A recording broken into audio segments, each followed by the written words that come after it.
girl with drill curls and a rose motif dress, who she believes is Gabriella of the Verandal house, noting her villainous-like features and recognizing her from somewhere before. The observing girl wonders where she had seen Gabriella before.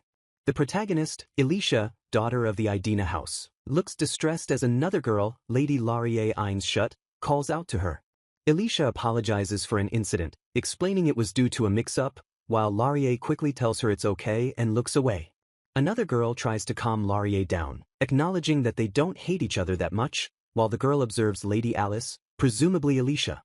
Laurier thinks to herself that Alicia is from a neutral household and must find it difficult to socialize with both the Edmund faction and the Hymir faction, expecting Alicia will have to apologize to them all later. The dark-haired girl, Laurier Einschut, is complimented by a different girl who calls her hair clip beautiful. Laurier thanks her for the compliment, and the girl says the clip goes well with the elegant purple of your hair, noting that Laurier was wearing it at her birthday party. Laurier removes the crescent moon-shaped hair clip to show them, explaining that it is an Einschut family heirloom and is very important because the gem on it can only be found in Einschut. The onlookers are impressed, exclaiming that the heirloom is beautiful and gleams.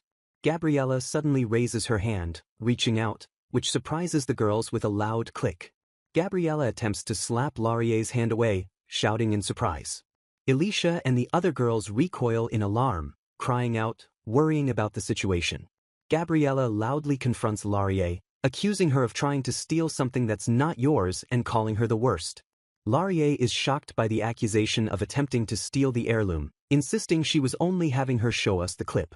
Gabriella refuses to listen, yelling that Laurier made her take off her hair clip, and accusing her of planning to use her political strength to steal it from her. The girl who complimented the clip tries to step in, stating they were really just having her show us her hair clip. Gabriella continues her tirade, asking if the girl is alright in the head and why she isn't grateful for Gabriella trying to help her, while the girl protests that Lady Alice never said she wanted this. Gabriella, realizing the other girls are now starting to look at me weird, wonders if she seems like the type who makes a lot of wild assumptions as the others whisper about her.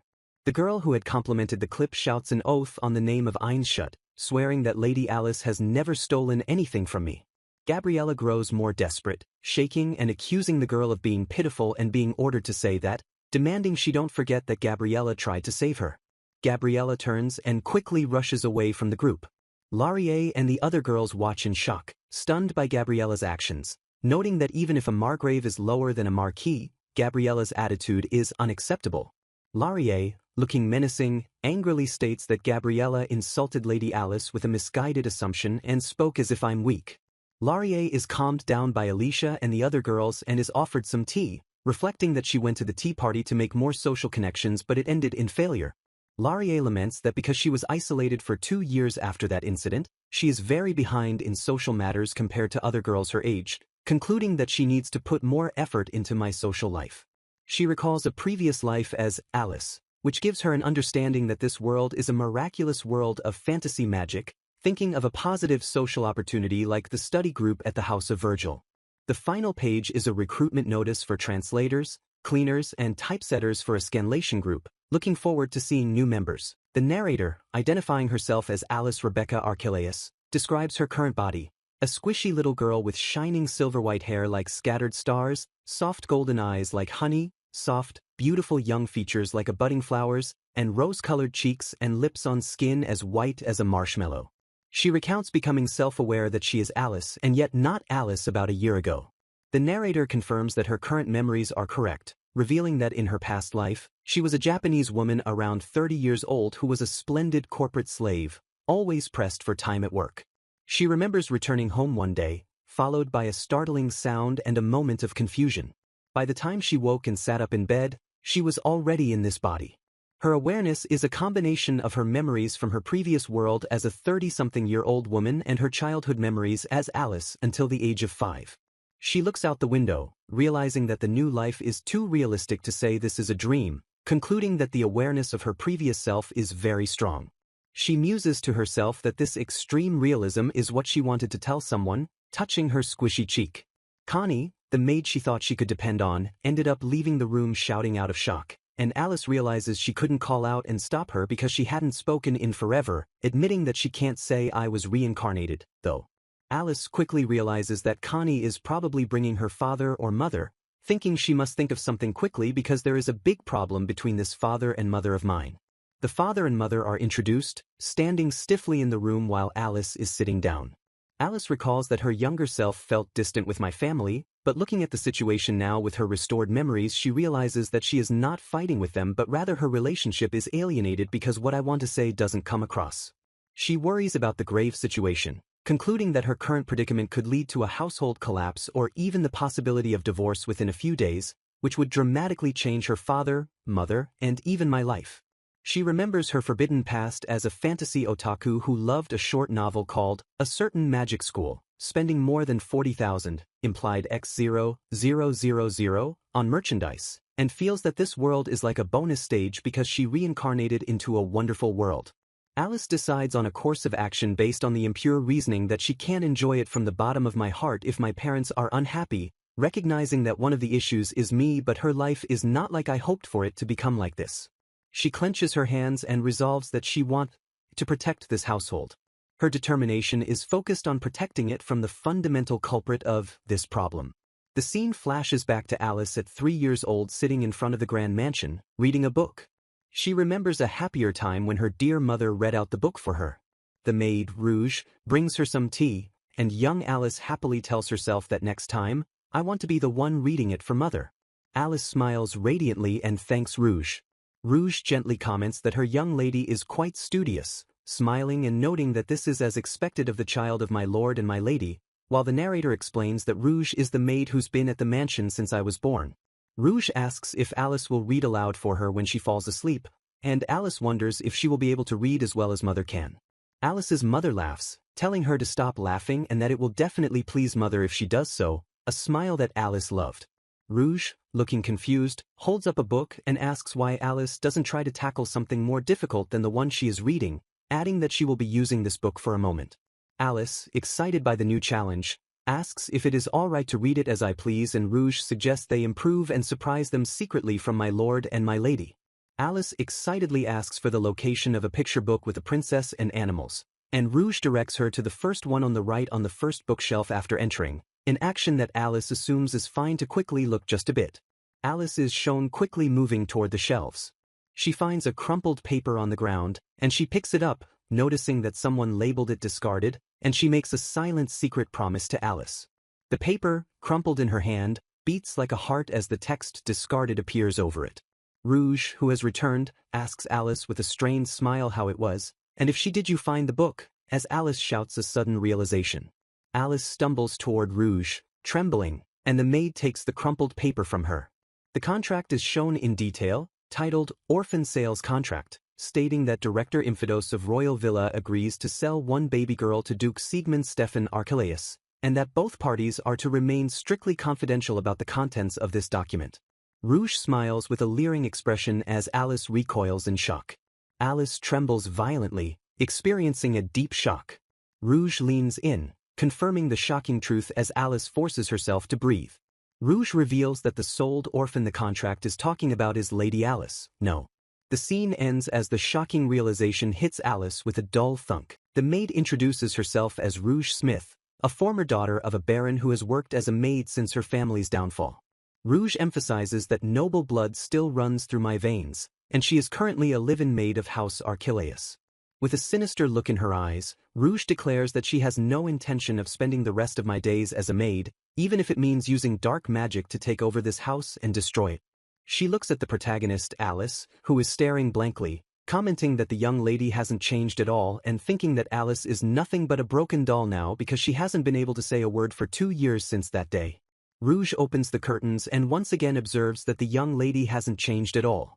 Rouge continues to think that since that day, for 2 years, the young lady hasn't been able to say a word and is nothing but a broken doll now. The day Alice discovered the secret is shown again, with a silhouetted Alice asking, Rouge? And Rouge smiling smugly as she confirms that the sold orphan the contract speaks of is Lady Alice. No?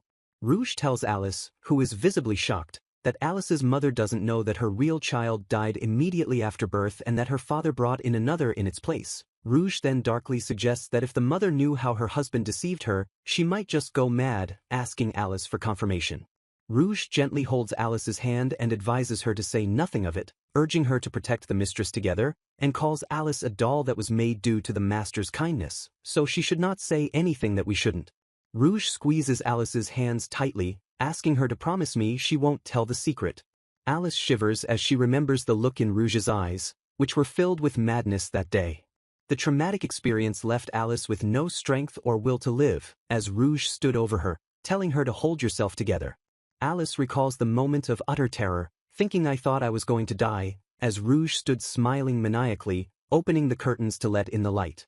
Back in the present time, the master, Siegmund Stefan Archelaus, is sitting in a chair, when the butler, Alphonse, knocks and asks to be excused. Alphonse reports that Miss Alice is still sleeping, but Siegmund, the Lord of Archelaus, Marquis, replies with concern that it's been 10 days now. Siegmund and Eleanor, Alice's mother, are shown close to Alice, recounting that 2 years ago, Alice stopped being able to read and write, had frequent panic attacks, and seemed to be scared whenever we came near her. The father continues, describing Alice's symptoms. She only looked down when spoken to, could no longer look anyone in the eye, became spiritless without speaking to anyone, and then fell into a deep depression. Siegmund explains that 2 years after that, Alice was talked of in society as a ruined lady, a label that stuck, and the situation deteriorated to the point where even my wife was no longer able to talk to others. The doctor was consulted several times but finally threw in the towel.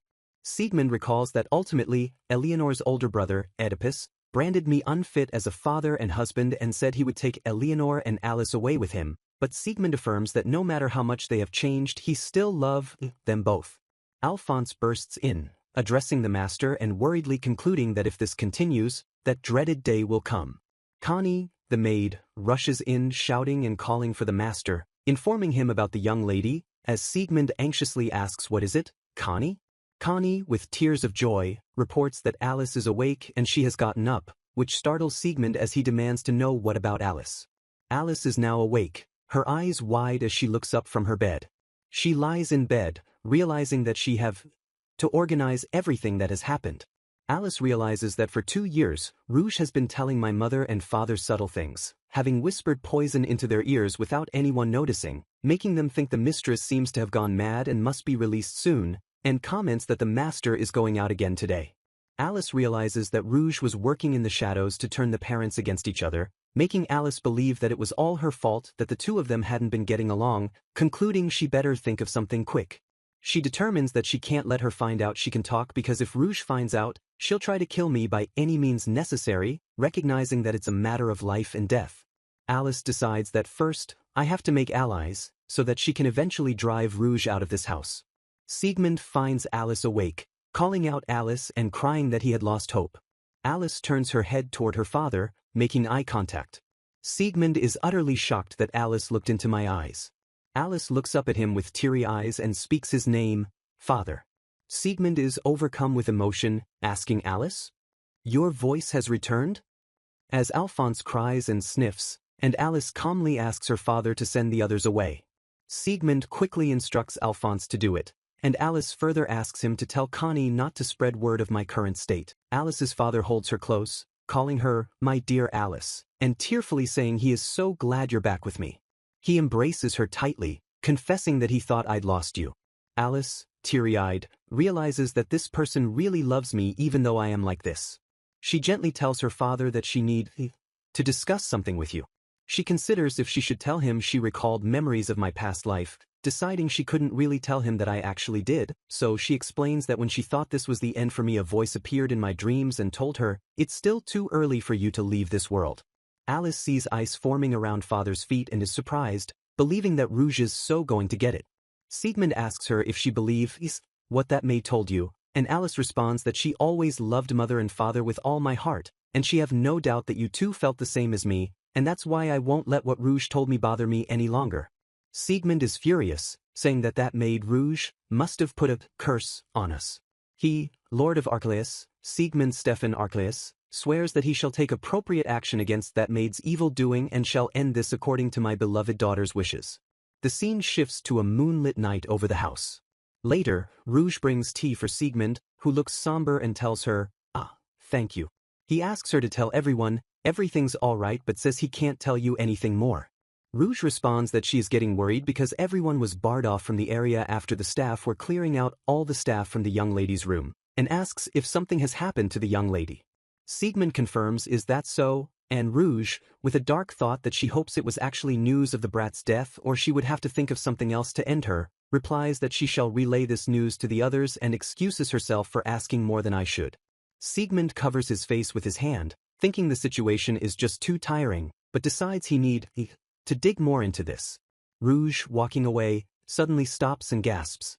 Siegmund praises Rouge, saying it's quite comforting to be honest and that he's been waiting for this moment when she is always pouring tea for me when I'm reduced to this state, thanking her. Rouge trembles, thinking don't tell me this is. Siegmund leans in and asks if it's alright with you, won't you help and comfort me and to come to my bedroom after this, urging her to give your everything to me, and Rouge, eyes wide, replies yes. The house is shown again at night under the moonlight. The scene flashes back to the past when Siegmund found Eleanor screaming NO and crying out. Eleanor, still screaming, is shown being held by Siegmund, who desperately tries to comfort her. Eleanor yells at him to talk and spit it out, while Siegmund holds Alice and internally groans that he just need to get rid of her. Eleanor is shown being thrown back by a bolt of electricity, shouting, "Why do you have T.O. taken that filthy orphan?" Siegmund is also thrown back, and Eleanor cries it was supposed to be me, demanding to know why are you doing this to me and why wasn't it me? An interlude explains that Rouge had used her eyes as exchange for casting the curse, and after Rouge's incident, the curse was lifted. The curse backfired, and Rouge went insane and died in prison, but not before the curse also took both of Rouge's eyesight and one ear. The final punishment is revealed. Rouge was charged with the crime of planning long-term assault and the use of dark magic towards a high-status noble, and will face execution. Siegmund, with Alice and Eleanor at a grave, reveals that the real Alice was actually no longer amongst the living, and he adopted me to be her replacement thinking he could keep this a secret from us. Alice now stands before the grave where that child rests, learning her mother had long known of this fact. Siegmund apologizes for not visiting you lately, telling the real Alice that he just didn't want to hurt Eleanor with the truth that he admits to the real Alice that the only thing that I could think of was finding a replacement, and that the night she breathed your last, he asked my trusted aide to bury you and quickly rode a horse into a nearby orphanage, knowing she must have resented me for lying about your death and replacing you with a new daughter. He tells the grave he betrayed your love because he, who loved your replacement even so, Alice. Eleanor, Alice's mother, cries, apologizing for not being a stronger mother and regretting not being able to attend your funeral. She expresses that she hasn't for a single moment forgotten about you, remembering the happiness when you were brought into this world and the pain I felt when I lost you. She begs the real Alice to forgive me for not bringing up your death earlier and for loving your replacement daughter, telling her to be as angry and resentful to me as much as you want. The present Alice stands before the grave, promising upon your name that I inherited from you, I promise to protect your parents in your place, asking the first Alice to please let me protect them on your behalf, saying she don't mind whatever feeling you harbor against me. The replacement Alice walks away with her father, saying please let me stay by their side. A month after Rouge's incident, someone is heard happily running and calling Alice. The person, shouting Uek, confirms that Alice really did recover. Alice apologizes for making you worry as a handsome young man. Wilhelm Aaron Virgil hugs her, telling her that tickles. Alice calls him Brother Will. Wilhelm enthusiastically rubs her head, and Action Alice calls S.O. intense and jokingly says you're making me be bald. Wilhelm is sad, saying he heard what had happened and should have noticed it sooner. Siegmund playfully tells Wilhelm to come on, hand Alice over to me, while a cheerful crowd, including Eleanor, gathers. Wilhelm resists, saying he gets that you're happy and all? Don't you think that's enough? Alice is overjoyed and smiles brightly, thinking that my parents became a teensy bit foolish about me since the incident with Rouge. Alice reflects on her father, the Marquis, who was known as the Ice Prince for his cool, but graceful demeanor. She observes that he now acts as a doting father who jumps at every chance to rub his cheeks against mine, noting that the people in our estate will be disillusioned by you, father, and one of the staff is heard commenting on what a joyous occasion it is, thinking that everyone is in high spirits. Alice's father embraces her closely as Wilhelm looks on. The girl, now wearing a simple dress, is greeted by Uncle Oedipus, Eleanor's elder brother and a member of the Hymir faction, and Sister Thulite, Oedipus' wife, who is affectionately told by Alice that she gets mad if I call her Aunt Thulite, and Oedipus comments that he last saw Alice when she was about 3 years old. Oedipus hugs Alice, noting that this fatherly figure affection is becoming a trend, and asks if she's been well since it has been so long. Alice is surprised when Oedipus mentions that before she begins school at the Louvain Imperial Academy of Magic, he thought of having Thelite tutor her beforehand. Alice is overjoyed at the thought of attending a magic academy. She realizes this dreamlike fantasy world setting is for real, expressing excitement that makes her over the moon and want to yell out like Tarzan. Alice's overwhelming excitement causes her to sway, realizing this is simply too much awesomeness for her. She analyzes her excitement, realizing that the 30-something-year-old woman inside her is a fantasy lover who collects magical items and reads dodgy occult books, which is causing a middle school second-year syndrome's fever increase because she is blessed with magical powers and gets to attend a magic academy. Alice shouts praises to the world, God, and Reincarnation for the fantastical turn her life has taken. Alice declares to Sister Thelite that she is in her expert hands and I'll study hard, which surprises Wilhelm, while Alice wonders what kind of classes might be waiting for me. Thelite agrees, saying they can start working together next week, which makes Alice happily exclaim yes. 2 days after the reunion, Wilhelm reminds Alice that it's been 2 years since your last visit to our estate. Wilhelm tells her to go ahead as they enter the estate, and Alice expresses her excitement that it's been so long.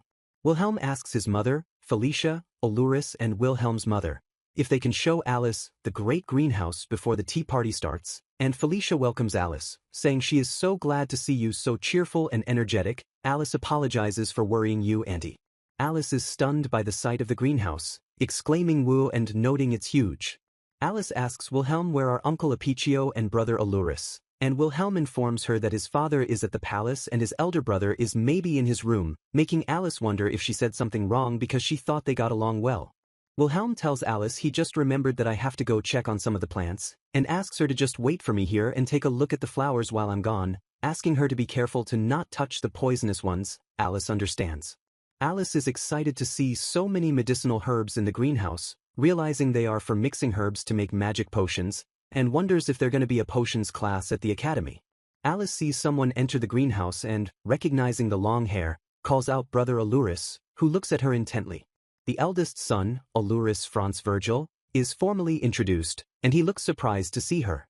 Alice greets brother Alluris, noting it's been a long time, but she is immediately concerned, wondering why does his voice sound so hoarse and asking if he is feeling well. Alluris tells Alice that he wanted to see you because there's something I want to give you, which makes Alice wonder if he is being cautious about something.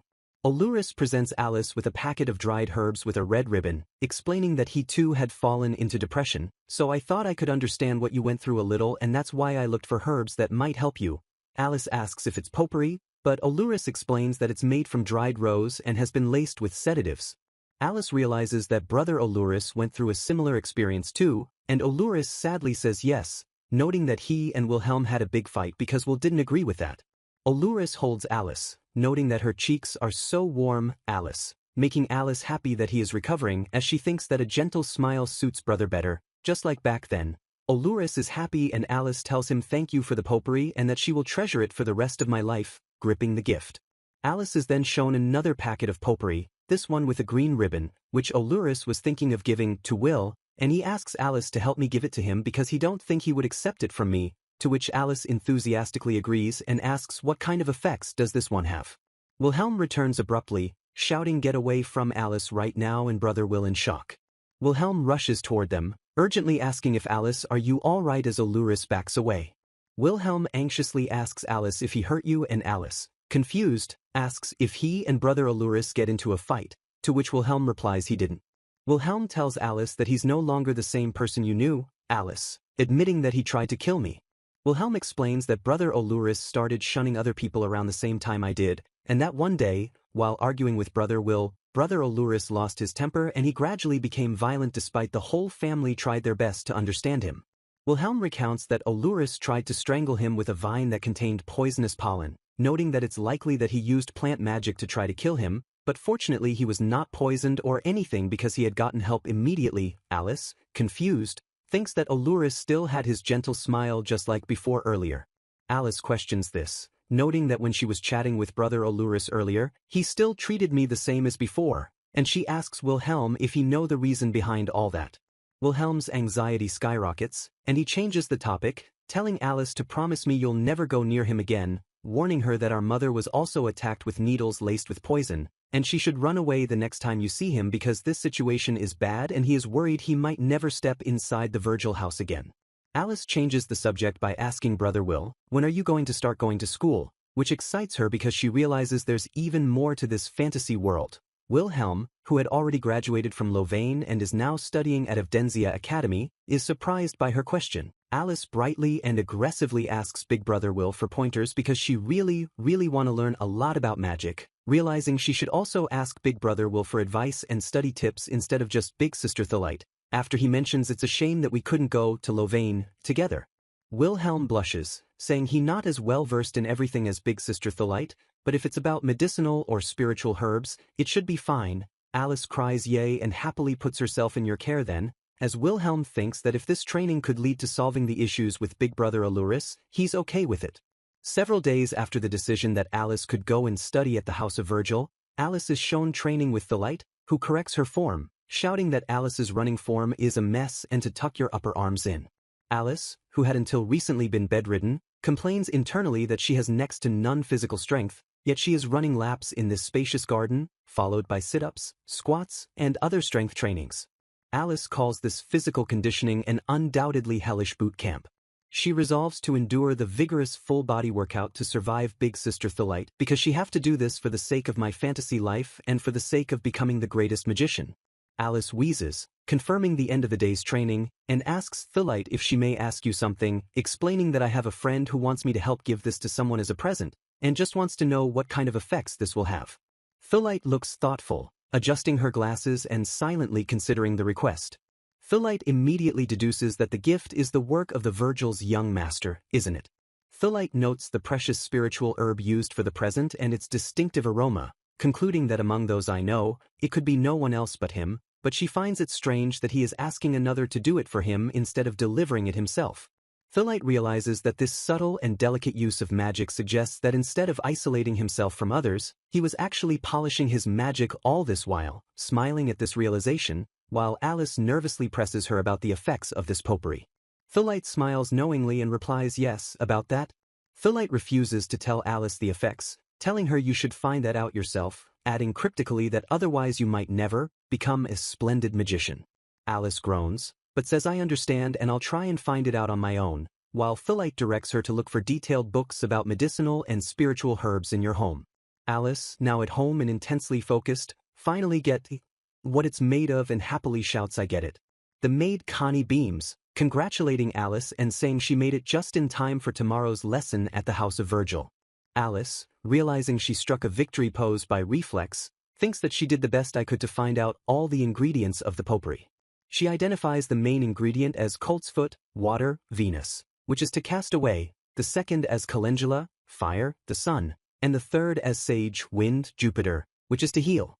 Alice is pleased, noting that sage was actually also written about in my previous corporate slave self's favorite book, Extreme Occult, and decides it's all good since her dark past is going to be put to good use now. Alice happily tells Connie that in conclusion, based on my research, I can confirm that this is just a harmless protection amulet, and asks Big Brother Alluris is surprisingly overprotective, isn't he, to which Connie tearfully agrees, saying she would be so happy, I could cry if she received such a precious gift from my family. Alice muses that after this, I think I should also check what kind of magic was casted on this amulet, and concludes she should ask Father to pick the magic book out for me. Connie agrees, hoping Sir Wilhelm will understand his brother's sentiments behind this amulet, while Alice abruptly asks Connie what's your favorite color. Connie, confused, suggests yellow, maybe, and Alice promises that one day, I'll make an amulet with a yellow ribbon attached just for you, Connie. Connie is moved to tears and embraces Alice, saying how cute and my lady. Alice vows to Connie that I'm going to learn lots and make the best one for Connie. Alice talks to her father, who is carrying her, saying that although she can't even look him straight in the eyes, her 30-year-old inner self is feeling ashamed about wanting to be spoiled. Siegmund praises her that she did well spotting the ingredients of the potpourri, and suggests the book, The Magic of Change and Spiritual Herbs, should be the magic book you need. Siegmund's feet land firmly on the ground after carrying Alice. Siegmund tells Alice to come sit here, while Alice thinks she is happy but her inner 30-year-old self is rolling in agony right now. Alice giggles, covering her mouth with a fan, as her father pats her head. Siegmund explains that since the item is a matter of gifts, they should focus on how the magic works, saying of course. He instructs Alice that they should look in the protection section and find where the 3 elements correspond, noting that coltsfoot, water, calendula, fire, and sage, wind, are the ingredients. He asks her to imagine what will happen if a pot is filled with fire and wind, and then if they adding water to it, suggesting the pot charred and the fire extinguished. Siegmund confirms that at a glance, that seems impossible, and wonders if there is some sort of significance to having 3 elements, but assures her that if that combination of varied elements are viewed from a different perspective, there will be. He points out that fire is a mechanism to call upon purification force and grows towards the sun, while wind is a mechanism to cast off and move anything on its way, and although the simple principle of associations would cause the fire to burn away the herb, using magic to carefully combine them, they'll instead become a charm that banishes away badness. This combination, which uses herb, fire, and wind, is called Amulet of Entombing Wind. Alice is impressed, thinking that despite the middle school 2nd year syndrome, like naming choice of Entombing Wind, I can actually surprisingly understand that it's a type of magic to be used for the sake of someone else. Siegmund confirms that simply stringing together many elements wouldn't work because it is necessary to extract symbols or imageries that have similar characteristics to the elements and use things like the magician's own magic, spells, precious magic tools, and the like as the catalyst. He concludes that the House of Virgil's lineage is specialized in plants magic, so Alluris wouldn't need precious magical aids for something simple like this because they have the advantage of being able to withdraw the desired effects from the plant element with ease. Alice is amazed, thinking that's some cheat you've got there, while her father laughs. Siegmund adds that Alluris, however, is a special case, and that the Earl's and Will's magic are not as powerful in that extent. Alice reveals to her father that she was entrusted with a green ribbon potpourri by big brother Alluris, which she finally identified all the ingredients of, the day after that revelation. Wilhelm, holding a stack of books, suggests they begin our first study session and Alice agrees she'll be in your care. Alice gives Wilhelm the green ribbon potpourri, stating this is from me, and instructs him to please keep it close to you at all times since it's an amulet. Her first priority was to pass the potpourri over to big brother Will. Wilhelm thanks her, while Alice is relieved and happy he accepted it, thinking with this, I can now learn magic without any worries. Alice is shown enthusiastically engaging in what looks like baking, holding a whisk and a bowl. Wilhelm chuckles, finding it peculiar that Alice is enthusiastic about learning, noting that when he was around your age, Alice, I was only interested in outdoor activities. Alice happily replies she has been looking forward to this session so much that I didn't sleep at all last night. Wilhelm presents Alice with a book, explaining that this is our library's easiest to understand guidebook, titled The Basics of Medicinal Herb, a full-colored illustrated guidebook of spiritual herb. Alice is impressed, exclaiming wow. Wilhelm, smiling, suggests they first memorize all of them since the book has 200 pages and the illustrations are pretty, so it's fun. Alice, with a faint smile, quietly questions all. Wilhelm confirms, saying yup, to which Alice shouts okay and eagerly accepts the challenge of memorizing all of them. Alice panics, realizing that if she has to memorize the whole book just to advance the next lesson, she might be academically behind instead of getting those transmigration cheats, concluding that this world's basic level of education is too absurd. Alice is terrified, believing I won't succeed in making medicinal and spiritual herb potions if she fails to memorize the 200 pages times 2 species of herbs. She quickly reminds herself, no, I've got to do this. Wilhelm gently pats Alice's head, assuring her don't worry too much, saying that if even he could memorize it, a genius such as you will do better than me.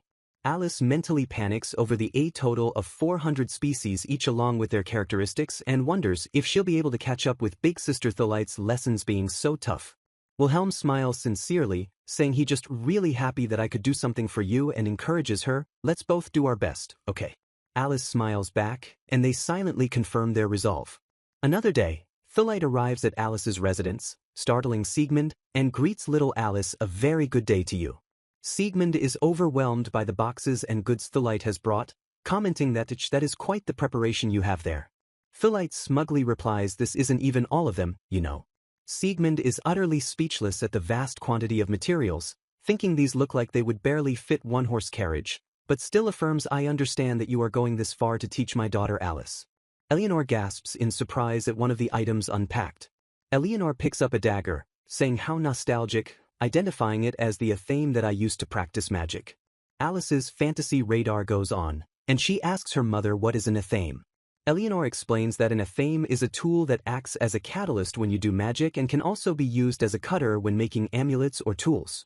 Siegmund adds that it's like those magic wands or ceremonial knives, remembering that she had it around the time you were a low-rank student.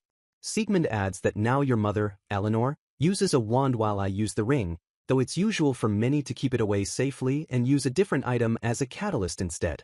Alice is thrilled, crying woohoo that she is surrounded by full-on magicians. Eleanor, holding the dagger, explains that for a member of the nobility, everyone make our own personal Otome at least once as it serves as a proof that we've officially entered the rank of nobility. Alice remembers reading about magicians using wands in an occult book in her previous life. Phyllite informs Alice that she'll get to make your own Otome during your 5 years at Louvain, advising her that until then, you still have time to think of the design for your Otome. Alice is overwhelmed and cries whoa, saying I can't wait to make my own personal Otome too. Phyllite proposes that since the dagger was used by Eleanor before, they should consider letting Alice use it until she makes her own, noting it's common to use the family's dagger until then, and Siegmund agrees that that's a great idea and the size is also suitable for her. Eleanor smiles and suggests we'll match, Alice. How does that sound? To which Alice happily replies yes. I'm good with that too. Alice, holding the dagger, happily exclaims I match with mother. Eleanor gives Alice the dagger, cautioning her to be careful, okay because this is quite sharp. Alice asks may I very much like to see mother's and father's Athomes, and Eleanor happily replies of course, you may and we'll show you afterwards, okay. Phyllite, who is watching the couple, comments to Eleanor that you lovebirds are the type to keep your Athomes tucked away. Eleanor explains that it's custom for engaged or married couples to exchange their Athomes, which is basically entrusting their sole, unique catalyst partner to their lifelong love partner. The intent behind this is to express that no one is allowed to lay a hand on their partner, and once exchanged, they will both look after and carefully conceal the Athomes away. Alice thinks her mother and father are too cute.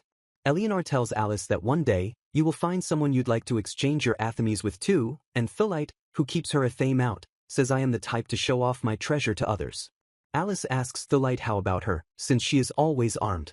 Siegmund suddenly shouts, telling Alice to listen to me, Alice. And if she were to find such a person you must tell me first, okay? Phyllite smiles, pointing out that you can see Oedipus is mine all over her actions because it's necessary to show who's the owner of one's property. Alice thinks that even if she found someone, her father would be the last person I would be introducing them to. Alice and Eleanor are shown planning, and Eleanor comments that honey, our Alice is still 5 years old, but Siegmund is reminded that he should be worrying about next month's party preparation. Alice suggests she would also like to help with the welcoming preparation. Connie brings the invitation list and Alice, after turning, greets her, thinking I'm glad I could be of help to liven up the party as it's the least I can do for my parents. Alice asks Connie have you sent out the invitations, and Connie confirms yes, this is the list. Alice and Connie play a game of rock paper scissors, and look the other way. Connie thinks the motions are the pose for that rock paper scissors game she taught before. The playful game continues, with Alice giving directions and Connie following along. The parents and Phyllite watch Alice and Connie play, smiling. Siegmund explains that before the birthday party, we have to find some candidates to be your aide. Alice blushes, arguing that she's a transmigrated 30-year-old woman and her mental age is about the same as everyone though, but realizes that even someone as bright as Alice is at the age where she wants to play with other kids her age. Alphonse explains that an aide is someone who attends to your needs and protects you by being close by your side. Connie, identified as mother's aide Marianne, the head maid, offers Alice a tour of the kitchen. Alphonse is father's aide. Alice is told that generally speaking, quite a number of these aides are children of noble birth, though not the eldest son or daughter. It is noted that for ladies, their male aides are dismissed upon the lady's marriage. The scene shifts to the exterior of the house. A month passed, and the birthday party preparation went on smoothly. Alice, beautifully dressed, thinks today is a very memorable day for me because 'tis this silver-haired girl's bombastic birthday party. Guests are chattering, celebrating little Alice's 6th birthday party. The grand party hall is bustling with guests. Alice looks over the balcony, thinking isn't this like a wedding, observing that the party was organized by both the Archelaus and Heimer houses, with some finishing touches from my mother and I. Siegmund speaks to the guests, saying we would like to thank everyone for coming to our daughter's 6th birthday party today. Eleanor looks beautiful. Eleanor, smiling, tells Alice to come and greet your guests. Alice smiles and greets the assembled guests with a good day to all guests. She greets everyone I haven't seen in a while and to everyone I'm meeting for the first time too, adding that she looks forward to getting to know all of you from here on. Alice proudly introduces herself as Alice Rebecca Archelaus, and would like to thank everyone for coming to my birthday party today. She thinks to herself that she could hear cheers from the people who had met me when I was anonymous and the people who are seeing me now for the first time here at this party. The parents address the guests, asking them to please consider these as our humble thank you to everyone for coming to this celebration, and do enjoy yourselves. Wilhelm adds that they prepared the dishes and desserts to be served buffet style and prepared some light entertainment. Alice thinks that as the daughter of the second-place Archelaus house, part of the neutral faction, it is expected of me to use this spotlight as an opportunity to increase our reputation. She curtsies gracefully as the guests clap and cheer. Eleanor hugs Alice, telling her you did wonderfully, and it was truly lovely. Alice smiles, thinking it'd be good if everyone likes it as the guests rave about the food, exclaiming what is this fluffy texture and honey-glazed fruit could taste this good. The new food is revealed to be white fluffy bread made from natural yeast made from fruits. Guests are shocked by the fragrance and texture, finding it otherworldly compared to the common melon, black hard bread, and look, white hard bread. Alice's Rouge, our head cook, was proud of fermentation at first, but I'm glad I could introduce something new to this world. Eleanor tells Alice I'm happy you liked it, and Alice congratulates her mother for her wonderful design with the food decorations and the use of cassia. Alice is glad she could shine a light on the use of cassia too, noting that sweets made with cassia cinnamon are highly valuable and used as a traditional remedy. Alice overhears that after they successfully got our way with the guest's stomach, her father got into contact with many allies and made agreements with them. Alice decides it's time I greet the guests personally. Alice greets her grandfather, Richtleit, grandfather on the Heimer's side, who congratulates her on her 6th birthday and says she looks even more stunning now. Richtleit explains that since his wife passed away, he'd been busying myself at the royal palace with my duties, having handed the job of managing our territory to Oedipus. Thulite and Oedipus also wish Alice happy birthday, with Oedipus saying he's really glad that the dress we chose looks great on you. Alice thanks them very much. Another guest wishes her happy birthday. Alice is greeted by Athena, Heimer House eldest daughter, who is nervous, and Onyx, Heimer House eldest son. Onyx compliments her, saying she don't look so bad. Alice thanks them, realizing that big brother Onyx has a huge crush on my mother, and he must be feeling nervous seeing me dressed similar to my mother. She also notes that big sister Athena, who is a year older than me, is the timid version of big sister Thulite. Alice thinks about the next one I should greet is. Alice warmly greets Aunt Felicia, big brother Will, thanking them, as Wilhelm affectionately calls her little Alice. Alice catches a glimpse of a familiar face leaving and thinks, as I expected, it looks like big brother Alluris isn't coming to the party after all. Alice glances at a tall young man and thinks I feel like I've seen him somewhere before. The tall young man, who has ash-gray hair that looks wholly as if it's remnants, left behind by a burning fire, excuses himself from Lady Alice and leaves. Suddenly, these children are introduced, asking may we have a bit of your time, please. Alice's heart beats as she realizes that these are the 8 candidates. The 3 children stand face to face. Alice is excited that at last, a child from the entourage has arrived. The first 8 candidate, Karina Lilienthal, daughter of a Jalmian baronet, kneels before Alice, begging her to approve me and pledging I would give my life to be at your side. Alice approves her. The second candidate, Matilda Onmuller, 4th daughter of a count, asks Alice to allow me to serve you as your aide from this day forward, and Alice approves her as well. The third candidate, Johann Duker, son of a senior knight family, asks Alice to please approve me because from this moment on I wish to protect you, and Alice approves him as well. The final candidate, Wilhelm of the Virgil family, kneels before Alice, asking if he would like to be a part of your entourage and entrust my life to you. Alice approves him too, stating I approve you Wilhelm, as Wilhelm's brother's wife, Thulite, playfully pinches Wilhelm's cheek, with Wilhelm protesting, brother, please stop. I'm so embarrassed. Thulite cheekily comments that if you're an aristocrat, you've got to be able to take it, and you still need training, don't you? About Matilda, who looks somewhat offended by the remark. The 3 children and Wilhelm greet a new arrival. Hello Alice, how are you? Alice is introduced to Laurier Einschwet, the eldest daughter Count, and Leticia Lawrence, the third child of the Marquise of Lawrence.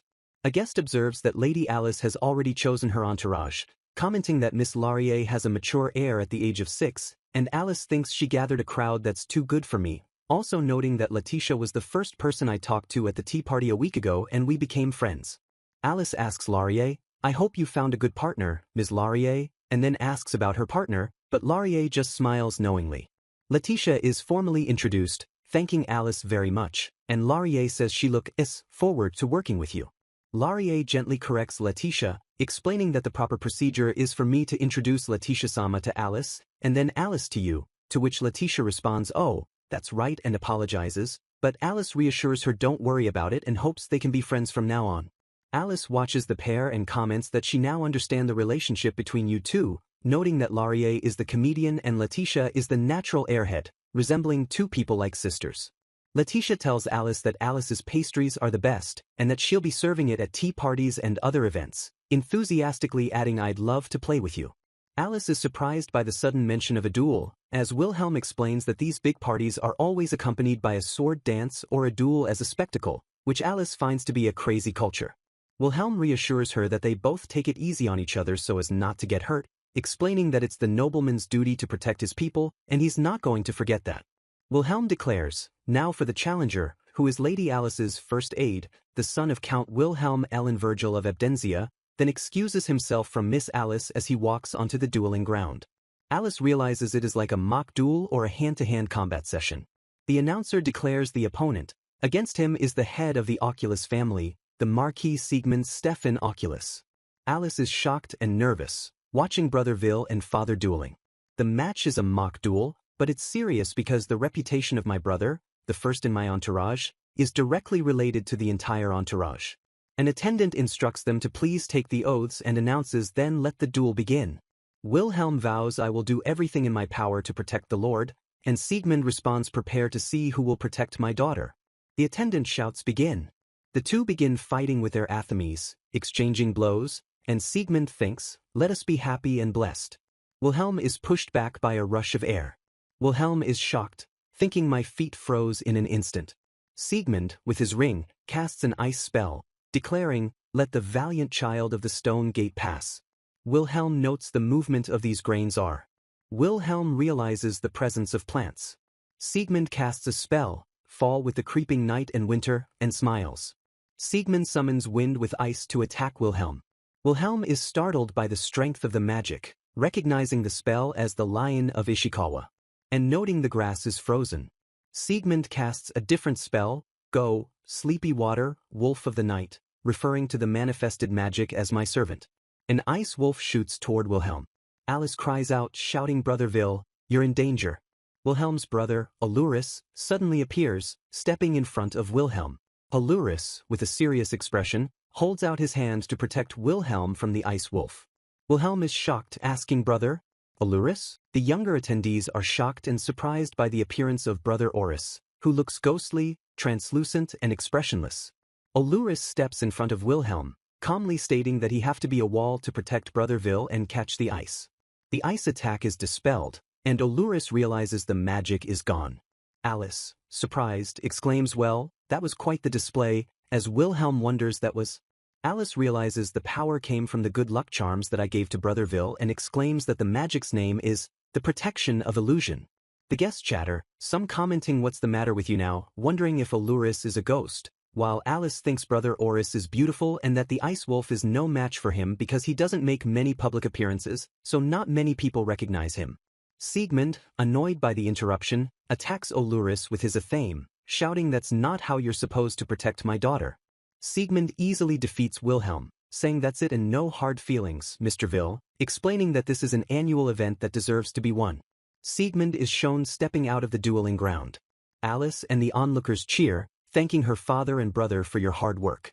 The dueling partners approach the onlookers, with one young lady noting it was definitely cool, but she reminds everyone not to forget the age difference and that Wilhelm could have got injured in that big move. Siegmund and Wilhelm walk together, with Siegmund commenting that Alice got mad at me and Wilhelm replying sadly that the duel mainly was about escorts to be followed. Wilhelm admits that the charm must have been from my brother Alluris, who gave it to me as a good luck charm, apologizing to Alice that I lied because I thought if I told you the truth, you wouldn't take it. Alluris arrives at the gathering. Wilhelm recognizes his elder brother, and Alluris exclaims, "Vil," urgently asking, "If Wilhelm, are you injured?" Alluris holds Wilhelm close in a relieved embrace. Alluris then sees Alice and wonders if the magic activated earlier could have been related to her, as Wilhelm gently tells him, "I'm not injured."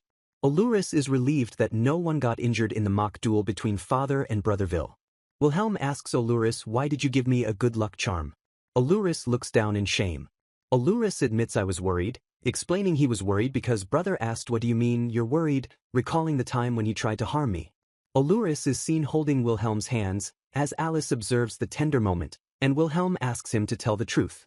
Alluris tells his family, "You're right," even though Alice overcame her pain, realizing, "I can't just run away, can I?" and he asks his mother and Wilhelm, "Please listen to me." The family listens intently to Alluris. Alluris admits that plant magic was the only thing I had going for me, but about 2 years ago I started to lose control of it. Now when I'm calm, I'm fine, but when I'm sad or scared, I'm not, and a nearby plant became angry and attacked anyone near it. Alluris cries, revealing that even if I felt a little sad, the herbs in the room would start to buzz and kill, and even if I asked them to stop, they wouldn't stop, adding that he is too scared to go near people. Wilhelm realizes, so every time you try to discuss it, the plant would go berserk, and their mother laments, "If that's the case, why didn't you tell me sooner? I could have helped you." Their mother sadly admits, "I don't have Virgil's powers, but maybe my husband or Vil could have done something." Alluris confesses, "I've been brought up to be Virgil's heir, but he was afraid to confide in him about my fatal flaw, admitting I'm just not a very confident person." Alluris reveals that when I couldn't find a solution, I thought I'd just give the house to Vil and go away quietly because he was afraid that I had become a dangerous person who could not live up to expectations. Alluris cries, telling Wilhelm, "I'm sorry, Vil, that my cowardice and selfishness have made you sad and hurt you, and that I'm sorry I've caused you all so much trouble." Wilhelm cries and hugs his brother, reassuring him that's not true, Vil, and that if you didn't do it on purpose, then I forgive you for what you did, adding that it's more about our family members who saw brother as a danger without knowing what was going on. Alluris' mother, tearfully hugging him, says neither of us should have been afraid to keep our distance, and cries that the family asked me so many times, and my father has waited and waited and waited, and he hasn't disowned me, because I've been too afraid to tell them. Wilhelm wipes away his own tears, saying, "I'm sorry, I should have trusted you, Alluris," as Alluris sadly replies, "No, I'm sorry." Alluris gives his family a gentle, relieved smile. Wilhelm is still crying, thanking his brother, as Alluris and his mother hug. Alice is surprised by the sudden growth of plants in the surroundings, realizing that they really do respond to emotions. Alluris looks at the lush growth and exclaims, "The plants!" realizing this is why it is indeed difficult to go out in public. Alluris' mother notes that the sunny applause and cheers at the birthday party seem to celebrate everything, and she teases Alluris, asking if even the spirits love you too much, don't they, brother Alluris? A woman standing next to a man comments that she didn't expect you to recruit me right then and there. Alice invites the woman to come to our laboratory. The man next to Alice's mother teases her, saying, "You couldn't leave your old self out of it, could you?" Thelite is asked by Alice if her sister, Sue Wright, look like brother Orlis, to which Thelite replies that I was bullied because of this dark pink eye color, which is quite close to red, and that she wasn't confident a long time ago. Thelite explains that she was like a ghost because I was afraid to go out in public because I had fringes like Orlis and hid my eyes, which made her like the reclusive, ghostly Sue-Light's sister. Thelite and the man exchange a knowing look, with him noting that Sula has really changed and that her sister-in-law was changed by the power of love, adding, with that kind of momentum, there's no one who can stop the marriage. Alice learns that there are certain people who discriminate based on the color of eyes, and that people with red eyes are more suited to forbidden curses and blood-catalyzed necromancy and are feared because they often have high magical powers. Alice learns that the closer you are to the most hated red eye, the more unwarranted insults you will receive, but she insists that she and her parents will press on towards the truth and that she wanted to find out the truth about the art of using blood as a catalyst, so she opened a laboratory. She considers how people can be imprisoned or abandoned because of their eye color, musing that that's just like your sister Sue Wright. The setting abruptly changes to spring, showing a girl with drill curls holding a fan. The girl introduces herself as Gabriella Eustace Villander, the daughter of the illustrious Marquis of Villander. Gabriella notes that she's at a tea party where an event is supposed to happen. She notices Lady Alice of Oculus and comments that there must have been some mistake in inviting both factions because they even invited people from Jamie's faction, who are at odds with us Edmundites. Gabriella decides she going to condemn you, thinking there must be an event where Alice Ravica Oculus, a dark and insecure woman, is jealous of the glittering words, hair ornament handed down from her mother in the family for generations, and takes the hair ornament as revenge. Gabriella confronts Alice, declaring I'm going to condemn you. Gabriella slaps away Laurier's hand and calls herself a villainess. Alice is shocked by the commotion, asking what's going on and why, while Laurier asks Gabriella did you catch it? Gabriella is visibly distressed that the event is happening and commands Alice don't panic. Alice confronts Gabriella, saying you made her take off that hairpiece, didn't you, and that you were trying to take it away from her with your power, stating that it's disgusting that you try to take something that belongs to someone by force. Alice challenges Gabriella, asking don't you think so, making the onlookers murmur in confusion, with Gabriella thinking she's right, aren't I? Laurier defends Alice, stating Alice has never said that she wants this, and Alicia agrees that it was really just me and her showing her the hairpiece. Gabriella is in utter shock, thinking what an unbelievable. Laurier then shouts at Gabriella, asking what the hell are you doing and why don't you thank me because I was just trying to help you. Alicia and the others retreat in fear as Gabriella looks dismayed. Gabriella thinks I'm going to do everything I can to get Alice to admit to her wrongdoing here. Laurier quickly says no, placing her hands over Alice's. Laurier swears by the name of the House of Einschut that Lady Alice has never tried to take anything from me by force. Gabriella misinterprets Laurier's defense, believing that Laurier being ordered around and only defends Alice because she don't feel indebted to me but that you defend Alice, thinking Laurier is a poor thing who been ordered to say that. Gabriella asks Laurier what's really going on with you and thinks that Alice, on the other hand, is too innocent to admit her guilt. Gabriella, completely confused by Laurier's response, thinks I don't get it. Laurier, still focused on defending Alice, cries out that I've helped you, remember that properly. Gabriella, realizing the gravity of the situation, thinks anyway, for now all I need is the fact that I helped. The image is of floating white petals. The scene ends at the exterior of the house at night. A startled Gabriella asks what the hell is going on. Gabriella reflects on her previous life, where my name was Hayakawa.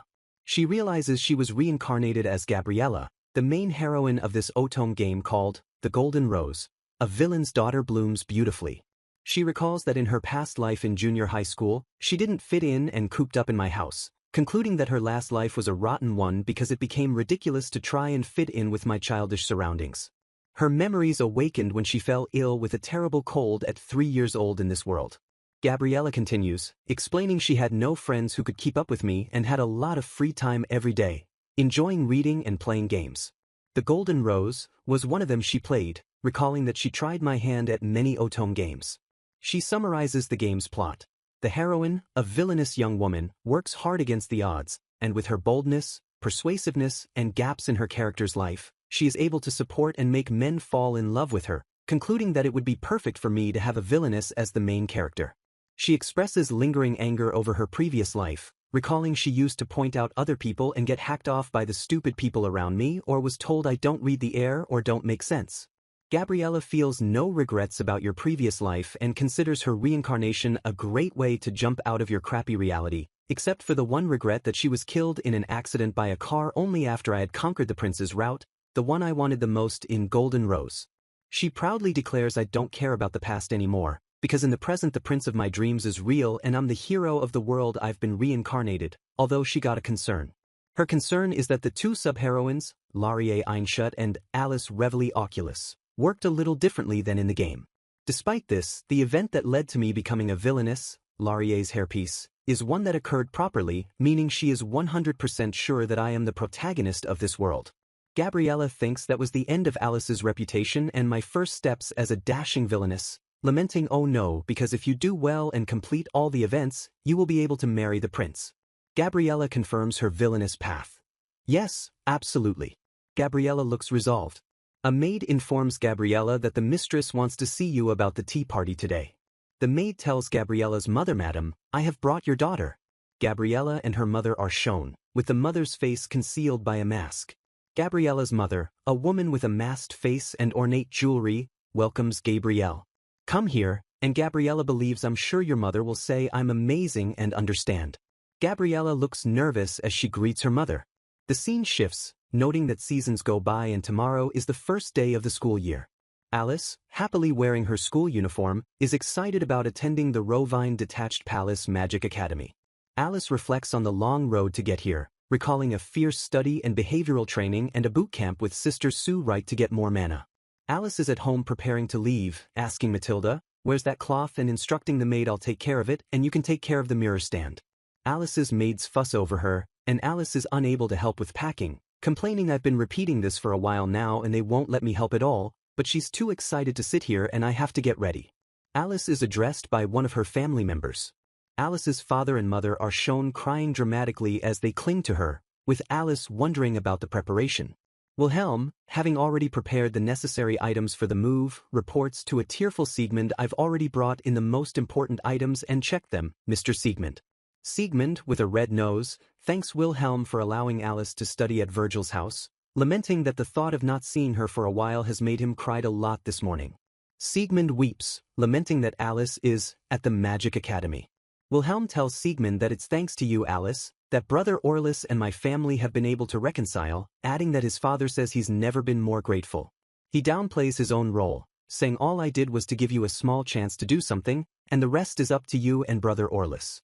Alice's father informs her he will be returning to Oculus territory with the end of the summer, and Alice realizes that during the mock duel, maybe my father knew what he was doing and arranged for the magic to be activated.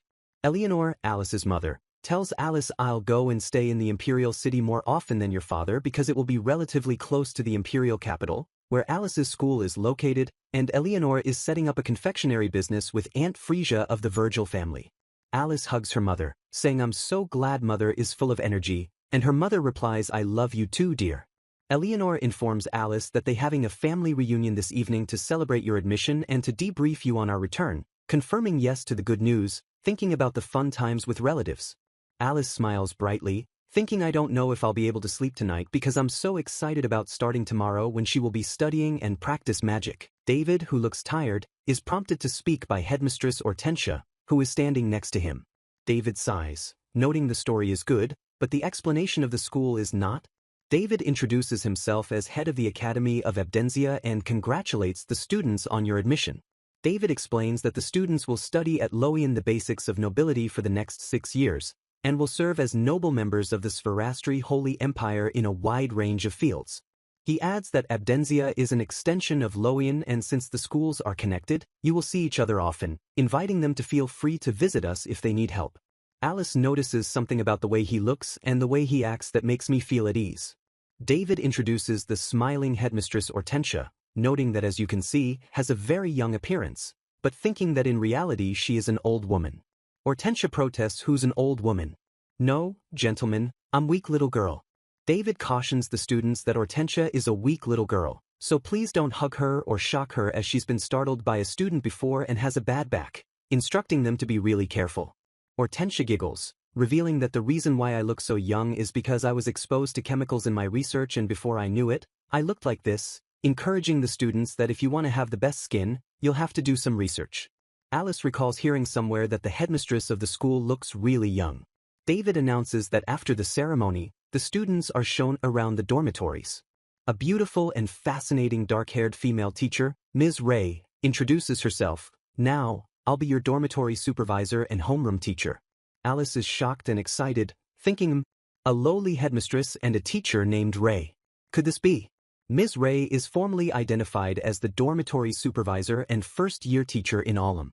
The scene flashes back to Gabriella's past life, where a colleague asks if she up all night again, and Gabriella's friend invites her to immerse ourselves in the world of Otome Games that focuses on a villain main character, revealing it's called The Golden Rose. Gabriella's friend enthusiastically describes the character Oris in The Golden Rose as a lonely, beautiful young man with a lonely heart under his cool mask. Gabriella asks her friend about her favorite character who's handsome when he's undressed, playfully accusing her of dropping a spoiler. Gabriella realizes that the world of an Otome game is real, remembering that Oris's friend, "I don't know which character would be a hit with you if you didn't find Ray attractive," noting there are other people I'm attracted to.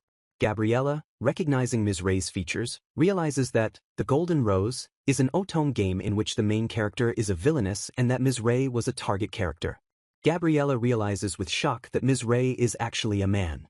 The narrative returns to the present, with Ms. Ray explaining that the Rikyū Academy of Witchcraft and Wizardry owes its special to the Rovine Palace that was originally situated here. This detached palace is contemporary with the ruins of the former royal palace in the Imperial Gardens, and the academy includes the hall, dormitories, and classrooms. The rest of the building is relatively new. Alice asks Ms. Ray, but Miss Ray is a woman, isn't she, wondering if Ms. Ray is skilled in disguise. Ms. Ray, surprised, asks if Alice has any questions before we go to the dormitory block, but Alice, still in shock, falls silent. Alice looks out a window and thinks that Brother Orlis is no longer alone and worries that she may have broken the heroine Villainess flag. The scene shifts.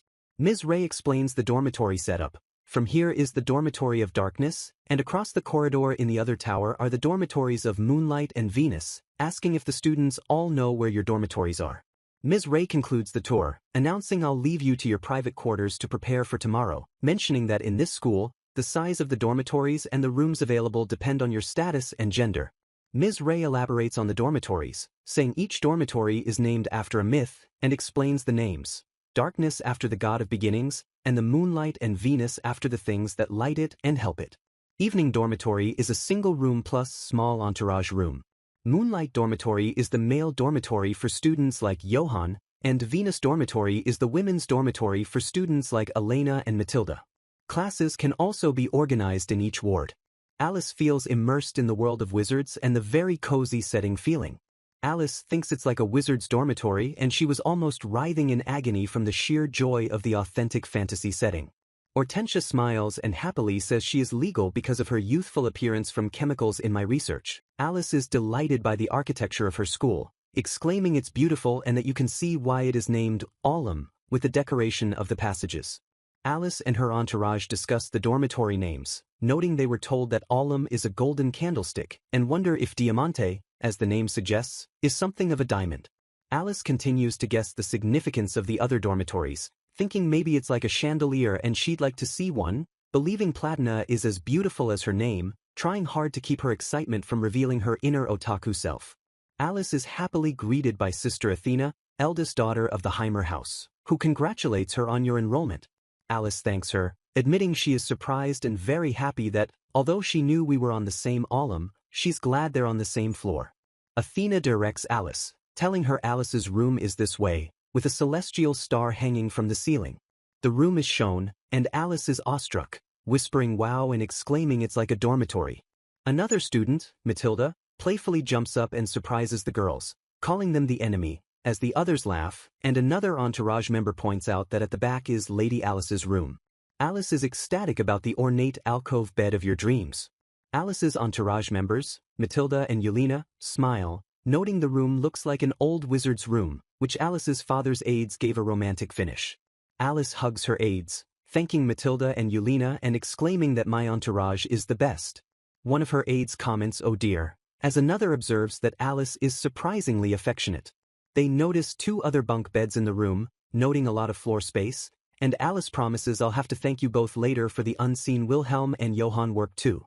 An aide notes the room just like a girl's dormitory and it's going to be fun to hang out there, while another explains that as a member of Alice's entourage, my own private room is no longer a storage space, and I've prepared it so that I can live here and have more floor space.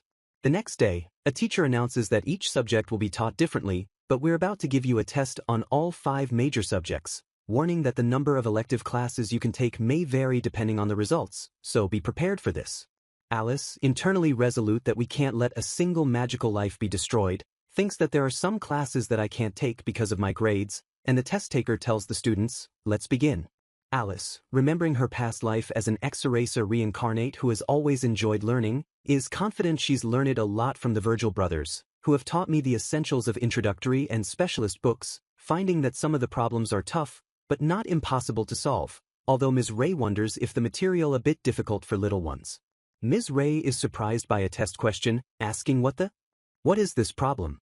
Alice, focused on her work, asks yes, and Ms. Ray calls out to Alice's house name, Oculus. Ms. Ray, using her male voice, asks Alice what can I do for you, then asks, is it possible that the time limit for the test has expired, and requests can I see your answer sheet. Ms. Ray asks Alice when did you start your pre-entry studies, wondering what when Alice replies about a year ago and explains she'd been in bed for some reason. Ms. Ray, still speaking in his natural male voice, asks Alice who was your tutor. Alice names Duchess Jamie, shocking Ms. Ray, who whispers Duchess Jamie and thinks is that her. Ms. Ray asks Alice to look at this problem and asks what grade do you think this is in, adding you haven't done anything wrong, but when Alice asks if she done something wrong, Alice confidently replies it's not a first grade question. Ms. Ray looks surprised, questioning why the test includes a question like guess the attributes and effects of the catalytic agent made from cleaver root and metasweet leaves in the first year when they should still be struggling to memorize the material, wondering what and why.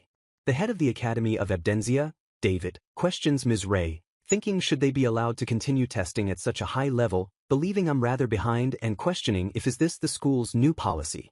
Alice calls out hey, guys, smiling as David tells Ms. Ray, anyway, check with the headmaster. Hortensia, the headmistress, asks if they shudder at the depth of wisdom you will learn at the school. Hortensia confesses in fact, it was I who switched the test to scare off the new students, challenging David what's wrong with me doing my own thing in my own school. David, do you have a problem with that? David, Ms. Ray, and a floating animal-headed student stare blankly at Hortensia. Hortensia quickly looks at the answer sheets, exclaiming oh. It's solved, this one's close. Oh, it's solved too, as Ms. Ray is shocked that others solved it too. Hortensia bursts into laughter, declaring that this year's new students have great potential, apologizing I'm sorry I underestimated you and announcing that the school's curriculum needs to be reviewed because you'll have to prepare a very high level of education. Hortensia points to the problem Alice solved, announcing that you are solving the problems of the 5th grade. Alice, surprised, asks have I done it and me, in response to the shocking declaration of 5th grade. David, with a shocked expression, confirms that the student who answered the question is Alice Oculus, who had just learned that Headmistress Hortensia had switched the grade test to a 5th grade question. David notes that it's true what they say, she remembers every student's name.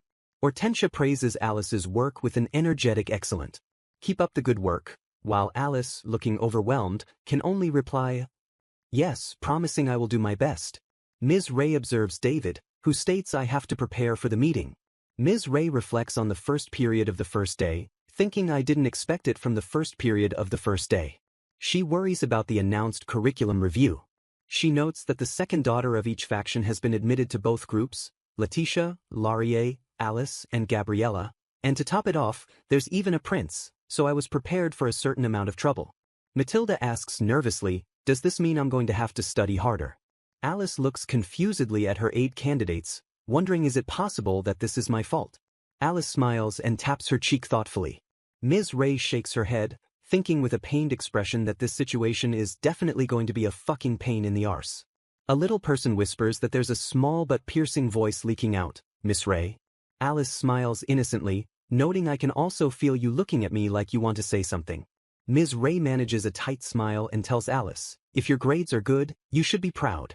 Ms. Ray internally questions what Jamie's faction is up to because Alice is capable of thinking like a senior student and by creating such a monstrous egg. Ms. Ray addresses the class, admitting I know it's a bit irregular and you must be confused. She explains that the head of the school is planning some big changes. Originally, they were going to look at your performance on this test to decide which subjects to choose other than the 5 major subjects, but she is going to interrupt the test and explain the electives first. The students stop their test as Ms. Ray silently ponders the unexpected change. Ms. Ray begins the explanation of the elective classes, excusing her abrupt departure by saying you're here, so I'm guessing you'll be back later for the actual allocation. She introduces the 6 optional classes for the first year: Spiritual Herbology, Sword Fighting, Basic Potions, Elementary, Runeology, Elementary, and Ancient Rune Script, Elementary. She details that Spiritual Herbology is a comprehensive study of magical materials. Basic Potions is for only those who have some familiarity with potions, and Sword Fighting is unpopular, with less than 10% of the young ladies are currently taking the course. The final elective is Astronomy, Elementary, where they learn the basics of the relationship between magic and the position and influence of the moon and stars. Ms. Ray explains that students will be in charge of subordinates in the future, so they should learn powers beyond human understanding to gain authority in addition to practical work. She concludes that you magicians can choose whatever you like, depending on your grades. Ms. Ray explains that even though it's the most you can learn, you only have to choose an average of 1 subject from your electives, and at most 3, before asking do you have any questions. Alice, raising her hand, looks eagerly at Ms. Ray, who smiles and asks what is it. Alice asks Ms. Ray with sparkling eyes. Is it possible to take all those electives? Ms. Ray can only reply yes, sir. Alice's entourage members are shocked by her request. Ms. Ray, regaining composure, replies that timetable-wise, it's possible, and academically, you're probably fine, but wonders if it's not every day that a child takes them all, is it? Ms. Ray asks Alice, can I ask you why you wanted to take all the subjects? Alice looks shocked by the question. Alice explains that she's seen the technique of using materials as catalysts for magic before, and I found it fascinating and thought that basic knowledge was essential, and that potion making has some overlap with the 5 major subjects of magic, but I think we should learn more about the materials. She continues that then there's runes and ancient rune script, which are hard to imagine not studying in a world where poetry and spells have such a profound effect on magic, and finally, I don't think we can avoid it when we know that it affects astronomical materials and spells. Alice concludes by saying and swordsmanship, smiling and saying that they are not the ones being protected but the one who protects, making her want to be strong. Laurier, looking at Alice, agrees me too, but worries that my mother would be upset with me for sword fighting. Alice, surprised by Laurier's response, says I think I'll take all the subjects too. Alice is startled, realizing she's out of control again. Hortensia, looking into a crystal ball, ignores David's worried question about the curriculum, saying look into your crystal ball, David, because this year's freshmen are very promising. David knows Hortensia's decision will upset Gotthold, the head of the Mystico Prova laboratory and the first to object. Hortensia argues that with the current state of academic performance, the country's strength is only going to decline, and there has to be a shake-up somewhere. She notes that Gotthold is an ardent follower of the Ramina cult, which worships the emperor's family as descendants of the gods. Hortensia concludes that the daughter of Oculus is a real prospect, but mentions that Jamie's eldest daughter, Athena, has the makings of a sorceress, but she's a bit timid. Hortensia is monitoring the political situation, noting the new aristocracy, the Edmundites have been a bit shady lately, and concludes it is not good for us to be politically biased, asking does the headmaster think it would be better if the prince and the daughter of Jamie's faction got together. David, sighing, attempts to get Hortensia to acknowledge the current limitations, but Hortensia happily ignores him, saying there are plenty of other ways to address the curriculum situation. The students enjoy lunch break, sitting at tables in the classroom. Leticia rushes over to Alice, calling out Miss Alice. Leticia tells Alice you were so cool because of her performance on the test. Alice, embarrassed, insists I'm embarrassed that I've drawn attention to myself, while Leticia replies I don't think there's anything to be shy about because there were lots of children who were so excited to see her. Alice notices that it's like they're listening in as some children watch them, with another student observing we, too, were impressed by the noble attitude of many of the children. Laurier joins Alice and Leticia, observing, you don't like to be the center of attention, do you, Alice? And invites them would you like to talk to me over there? Leticia questions Alice, noting your family is second in the Jamie faction, isn't it? And Alice confirms I suppose so, explaining I've never been out of the house much. Alice resolves I have to change my mind because, for the sake of Alice's predecessor and the people close to her parents, she can't be scared of that public attention, acknowledging that it's only natural that we should observe those who might be above us. Leticia is delighted to see Miss Laurier working so hard, while Laurier smiles and explains she had followed Alice's example in preparing for the test, so I think I was able to do a normal test, and even solved a few hard tests. Alice asks how the test went. Laurier smiles proudly, replying with a knowing yeah, while Alice thinks Laurier is so cute, wondering if she accouda. Laurier admits that she was able to do most of the normal tests, but not the difficult tests. She asks Alice and Leticia would you like to come and study with us after school? Leticia is happily shocked, asking are you sure, as Alice tells them we're your friends, so let's work together, okay? And Leticia agrees yes, of course. Alice notices the affection between the two girls, thinking Alice, you're so bright and observing them playing happily together. Alice thinks I wish I could support my friends and help them in times like this, noting that she have a self-study assignment from sisters Sue Wright and Brotherville. Hortensia observes that many children of noble families prepare themselves to be noble before entering the academy, but many of them have only enough preparation to avoid the embarrassment of starting out in the first year. She singles out Alice, noting that there are certain individuals, however young, who have such a high aptitude for learning. Hortensia is shown the test paper and says, now look at this answer sheet. Hortensia acknowledges that grade skipping is forbidden by the Three Schools Conference, a meeting of the principals of Loian, Abdenzia, and Mystico to decide on educational policy. Hortensia explains that the prohibition is intended for the benefit of the nobility, for networking and for the education of the children, which she do not deny. However, she states we mustn't let this school's prominence fester in lukewarm water, and we mustn't let its potential be nipped in the bud, suggesting the content of the school's classes has changed for a number of reasons. Ms. Ray, listening with a somber expression, comments that too many techniques have been lost since the founding of our country, when magic was at its height, and that standards have fallen even further and changed in the time she's been away from the school. Hortensia proposes a new policy. The school year will remain the same, but students who pass the examinations will be exempt from some classes starting after the winter break. She suggests at the next meeting of the three schools, we propose a partial grade skipping, or rather, exemption from some classes and the encouragement of research activities in free time. A representative, Hegel, objects, saying they are still young children, and asks Hortensia for her opinion. Hortensia questions what's that. Hegel, as an unseen person, offers space and equipment if they need it, so that they can use their free time for other studies. Hegel warns that there are factions, and if they skip a grade or two, they win, you lose, you get into trouble, your peace is shattered. He states we should be in charge of them and let them live in peace and equality, not as superior or inferior, winner or loser. He raises the possibility of a number of mentally unstable children. Hortensia questions Hegel, asking are those words based on your own experience, and challenges him, what will you do if that happens?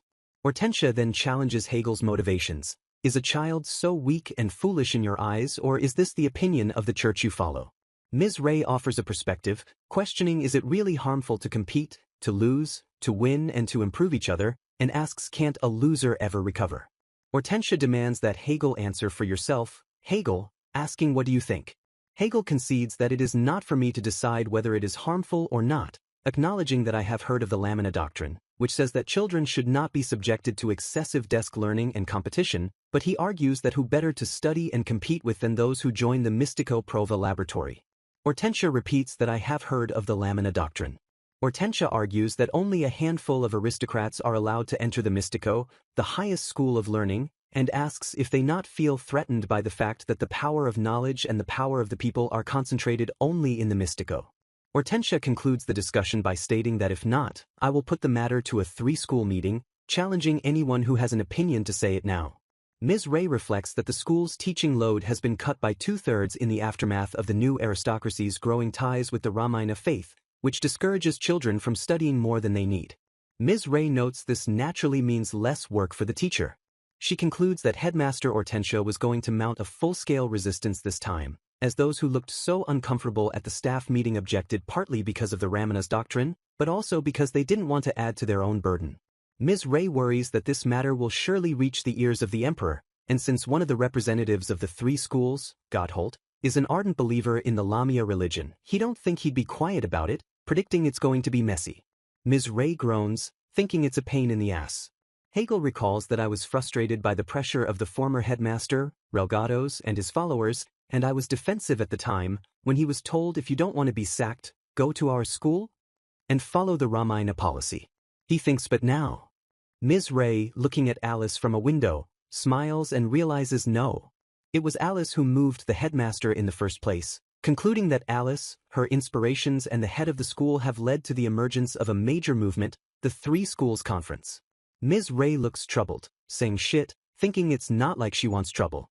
Ms. Ray addresses the class, asking them to please take your seats so they can get this afternoon's classes underway, but silently thinks maybe next time about finding a good opportunity to talk to Alice. Ms. Ray returns from the lunchtime staff meeting, instructing Alice that when she's done filling out the course request form, bring it to me, and that Ms. Ray explained the electives to us. Alice is the first to submit the form, which surprises Ms. Ray, who looks at Alice with a face even more devilish than before. Alice thinks that Ms. Ray looks like she thinks, I'm a pain in the ass.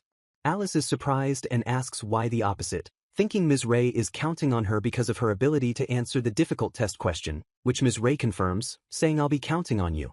Ms. Ray smiles faintly, and Alice vows yes, I'll do my best. Alice assumes she chose all subjects and wonders if they're an internal assessment system at Magic Academy, observing that the other kids are struggling. Alice sees Leticia looking visibly anxious, fidgeting nervously. After school, Ms. Ray tells the students tests will be returned before dinner, so please check the notice board for the results of your elective course preferences. The girls follow Leticia, saying we'll follow you. The three girls read the notice board, and Leticia exclaims Dear Alice, revealing that she just barely got more than half of the answers right on the standard test. Alice and Leticia are happy to hear that all three of you will be able to take all subjects safely. Leticia is delighted that that's good, and proposes to share your timetable and schedule with our entourage, calling it a tea party in the name of sharing. The next day, Alice and her entourage are studying together, with Alice instructing them to think about the words that are shown here. Alice narrates her current schedule, first period, history, and third period, literature, calling her classes living in another world. Hortensia, the headmistress, arrives, asking, well, gentlemen, have you gathered? Alice stifles a laugh, thinking I almost buzzed with joy, and assures her entourage don't worry, they don't know that Ms. Ray is a man, while Ms. Ray informs the students you won't be practicing magic until you're enrolled, adding until then, it's all about the basics of magic and handling materials. Ms. Ferlin appears, reminding the students that they have to be careful, warning if you miss one thing the teacher says, you can end up with a dud, and tells them this is a lesson in the deep study of the truths of the world and the rules of the world. Ms. Ferlin, first grade, in charge of magic, is introduced, and Hortensia explains that Ms. Ferlin was in charge of the magic class by herself last year, but from this year onwards, I will be in charge of the second class and I will come and see you from time to time. Ms. Ferlin, looking worried, reiterates the headmaster's warning that the study of magic is very dangerous and difficult, asking the students to be careful and never get hurt, hoping to working with you all year. Hortensia smiles playfully, telling the students to just be careful and learn carefully, teasing Ms. Ferlin about having a huge chest and a lot to worry about. Ms. Ferlin instructs the students to let's start with the easiest way to feel the magic inside your body using light magic, asking if they brought your asami with you. Alice is excited, thinking it's like a magic lesson, feeling even more excited than I was when I read the Cult series, and learns about two types of magic, origin slots, and anima slots, noting that they about to perform is standalone magic, which uses only your own magic. Alice is thrilled that now, finally, it's time to use magic. Ms. Ferlin directs the students to imagine putting all your energy into asami and holding on tightly, focusing on the power within the body to contain the force. Alice is amazed, thinking about the wonders of the body, noting that in anime and manga, we see the flow of blood and chi in the body, imagining the process like a gas flowing against the magic and releasing it. Alice focuses on her breathing, feeling the process as the energy travels to the muscles and capillaries, then from the right side back to the heart and back again, and from the left side of the body to the major organs. Alice's palms are getting hotter and hotter as she imagines sharing a part of that image in the palm of my hand, a part of it pouring into a tributary while the rest of it flows like a great river. Ms. Ferlin checks if their palms getting warmer, and Alice confirms it's warm, or rather, it's hot. Ms. Ferlin tells them to focus our attention on asami. Alice, feeling overwhelmed, cries that it's really hot. I want to know what to do next, as Ms. Ferlin, who is worried, commands them to let's release it with the spell, reciting answer me with your strength, my voice, your light, and go forth. Alice sees a luminous light and realizes this could trigger a game event where Alice injured a nearby student due to her own magical outburst, thinking looks like we've got an Alice runaway event. Alice urgently recites the spell, answer me, my voice, my light, and go forth, because we have to convert this attrition into power as soon as possible. Alice manages to release the magic, which shines brightly, making her wonder what's the matter, admitting this runaway was traumatic. Alice is overwhelmed by the magical power, thinking that this suggests Alice will have trouble with magic. Ms. Ferlin is shocked, exclaiming what the hell, while Hortensia is also surprised. The other students cry out in shock. Alice is momentarily stunned by the brightness, realizing the asami is trembling and looks like it's about to explode and fly away. Gabriella throws a stone toward Alice and yells Alice, use this, as Alice confirms yes, while Hortensia shouts somebody please help me. Alice feels the magic pulling her out and letting her out as she grabs the stone, which she realizes a rock. Hortensia observes the event, thinking so, you can only hold back half of what you want, concluding then it's a matter of numbers. Hortensia is surprised when Miss Ferlin arrives, exclaiming oh my god, headmaster, it's Miss Firion. Hortensia, now calm, thinks it's settled, noting that this is not like the events in the game. Hortensia holds the stone that is called Judas that is used in magic lamps, explaining that it is this stone that contains the magic power that we use in our daily lives. Hortensia, holding the stone, asks Alice do you have any idea how much magic you have, noting that to gain the power to fill a single stone with magic, An adult must endure 5 years of rigorous training. In the principal's office, Hortensia apologizes, thinking I'm afraid I've given them all too much credit, and left them with too little magic left, assuring Alice I told them this wouldn't happen again. Alice is not tired and thank you very much. Hortensia tells Alice she wants you to tell me everything you know, assuring her I've cleared out all but your entourage, so don't tell anyone. Alice replies that her condition is just speculation on my part, but perhaps it's due to a curse I received in the past, noting a powerful curse that had been placed on her for 2 years since she was 3 years old. Alice explains her theory about the curse to Hortensia and her entourage. She was too young and small to resist that big curse and was emaciated by the maid who served our family while the world knew that I was ill, and she was always in an extreme situation of life and death. Alice believes that was the idea behind the training, forcing her into permanent use of resistance magic against spells because she had to constantly use my magic to defend myself. She compares the gradual effect on her magic circuits to a river that starts as a trickling stream, but as the water continues to flow, it carves the riverbed, rounds the stones, and increases the water volume, making it smoother. Alice concludes that it no wonder that my magic circuits, which were still active, released their magic so smoothly despite the curse forcing her to constantly defend herself. Alice speculates that it is understandable that I, a redeemer who is not a nobleman by nature, could have great magical power, which she can only assume so. Alice firmly states that she can't tell you about my origins or my reincarnation because she haven't even told my entourage about it, concluding that's all I have to say. Hortensia thoughtfully replies, "Yes, you have a point." Hortensia looks intently at Alice, saying, "But Alice," adding, "I have a feeling there's probably another reason." Hortensia acknowledges Alice's power is so great. Hortensia smiles kindly and instructs Alice that from now on, you must always be aware of your own power, your own magic, and be alert to changes, demonstrating that Hortensia, who was fuming with intellectual curiosity, is also an educator. Hortensia, calling Alice over, proposes, "Would you like to make a bet with me since she seems to have such an interest in magic?" Alice eagerly accepts, saying I'll do it. What's the bet? Thinking the offer is vague, sudden and large a scale and the reward that if you win the bet, I'll tell you something interesting about the wisdom I know. Hortensia clarifies the bet. If, before I die before my time, you show me once again what a great magic power this country once was, then you will win. Hortensia observes that Alice must have been born under a very special star, and because of your uniqueness, something has already begun to happen around you. Hortensia explains that the problems of nobility, commoners and royalty alike are many and deep-rooted, but encourages Alice to save those who can be saved with your hands and show me a more prosperous future. Alice asks, "Why are you making such a bet with me?" and Hortensia laughs, admitting it's a hunch, but insisting you must try to win the bet. Alice asks about punishment if she loses the bet, and Hortensia reassures her, "No, there's no punishment, only a reward if you win." Alice agrees, demanding you have to keep your word, while Hortensia laughs softly.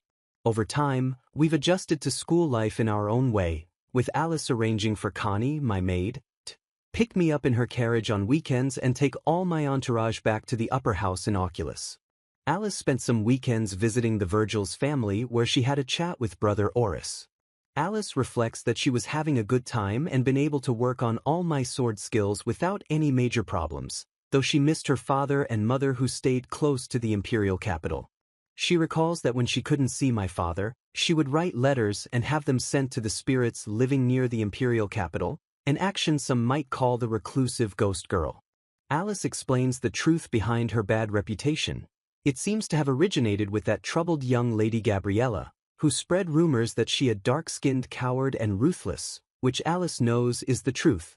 Alice thinks that Gabriella is spreading rumors to other kids in the same Diamante class, and vows that if the others are too afraid to say it, I will confront the rumors. Laurier smiles, saying let's get going Alice, believing it's a win-win situation for both of them because they'll be there for me, while Alice asks what can I do for you, Miss Alice, noting as expected of a villain, but that crap doesn't hurt or itch me. Gabriella is seen walking away, which makes Alice wonder what on earth could be the cause of her continued animosity, realizing that means Gabriella hasn't spoken to me since the tea party, yet she's still very swarthy and glaring at me. Gabriella confronts someone, shouting Gabriella.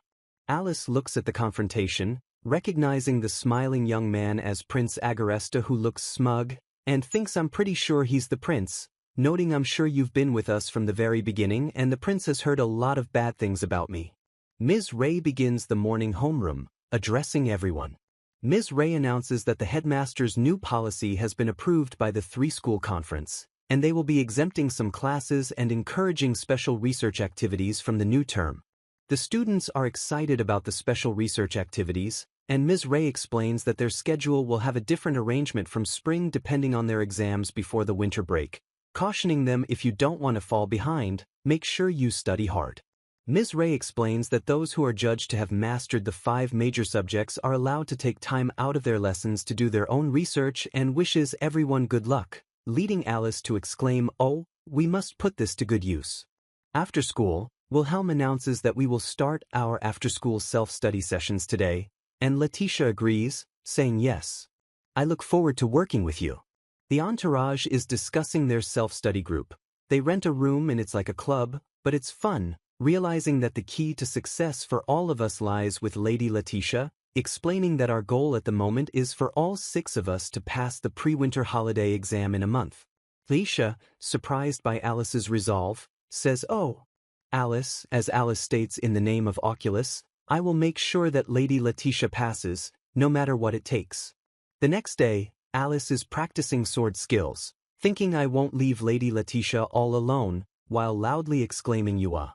Alice and Wilhelm sense the presence of someone lurking, with Alice commenting "I'm curious" and Wilhelm agreeing, thinking he thinks he's hiding, but they find that Alluris been sneaking up on our study since yesterday and been very passionate about it, hiding behind the shadow of the plant in front of us. Alluris's athame, which Alice notes is snow-white steel, is visible. Johann asks, "What shall we do, Miss Alice?" To which Alice replies, "I don't think he's got bad intentions." Wilhelm's fox ears twitch, indicating heightened senses. Wilhelm is surprised and calls out Hinya. Wilhelm laughs, feeling the unexpected cold touch of his brother's athame. Ivan, startled by the unexpected arrival, demands "What are you doing?" while Alice's entourage, Johann and Matilda, asks, "And you are?" Alice steps forward, recognizing Ivan. "You must be Ivan Suraxin, you're a first-year beastman. I believe your name is." Alice apologizes, "I'm sorry, did I startle you?" as Ivan Suraxin of the Black Cat tribe looks shocked. Alice is captivated by his presence, thinking there really is a race of beastmen, and marveling at the existence of a silky, fluffy coat of hair. Ivan, embarrassed, asks, "Was it cold?" noting, "I'm sorry if I startled you, but you were looking at me so intently that I felt like I was playing a prank on you." The entourage is surprised, thinking is it possible that the ice was made by Alice. Ivan, embarrassed, apologizes for his rude looks and attitude, explaining, "I thought it was an attack by one of your aides." Alice assures him there's no need to apologize, asking, "Did you need us for something?" while Ivan nervously denies it, saying "T's not really and errant." Wilhelm asks Ivan brother Vil, then smirks, realizing the truth. Wilhelm, making a heart shape with his hands, says, "So, you're saying there's a girl you like in my study group?" Ivan is shocked, shouting, "Are you sure?" as Alice, now aware of his interest, asks, "If you are interested in self-study, why not join us?" Alice warmly assures him, "Yes, of course," adding, "And if you have any other friends who might be interested, they should be too," leaving Ivan surprised. Alice, thinking with an ulterior motive, is excited that this was a good opportunity to pet him and sniff him, noting that the Beast Boy seemed to be very cautious, and it was hard to talk to him. Alice reasons that, "I know you have little influence over the nobility as a whole, but I'm trying to get along with the students of the Platina class, who are neutralists," believing Ivan is one of those people you want to get to know. Ivan confirms, "I'll go and get my mates, but makes sure Alice knows the reason why I want to be friends with you is not because you are cute," which Alice secretly thinks is how cute. Ivan's friend, Freya Arslan of the Golden Wolf tribe, rushes in, asking Ivan, "What are you in such a hurry for?" shocked that Ivan's spoken directly with Lady Alice and they are going to study together. Freya questions Ivan's enthusiasm. Lady Alice rumored to be arrogant or cruel, criticizing Ivan for staring at Alice's aide, wondering, "What are you doing at that point?" Freya is shocked as Ivan recounts that Alice started to play tricks on me. Ivan describes his first meeting with Alice, admitting at first I suspected it was one of her aides, and I raised my voice rudely. Ivan smiles, saying she was all smiles and cute and she was a very friendly girl who liked to play pranks, noting Alice apologized to me before I did. Freya exclaims that she's a better person than they say, asking but how did you get from there to studying with her? Ivan explains she thought I was peeking in to join the study and invited me, even though Freya says actually, you were just looking out for Lady Alice. Ivan invites not just Freya and Ivan in the evening dormitory, but also Uis in the night's dormitory to join. Ivan's friends cheer, saying that's our Ivan, and decide let's head for Lady Alice's place as soon as possible. A large group of beast-eared students arrives at Alice's dorm room. Alice, surprised, thinks more people than I thought came, while the other beastmen think Alice is quite good at IT and Ivan has a look on his face that says, "Isn't this amazing?" Alice welcomes the group, noting anyway, we have to reassure the anxious kids. Johan, looking overwhelmed, asks you don't think this many people are going to?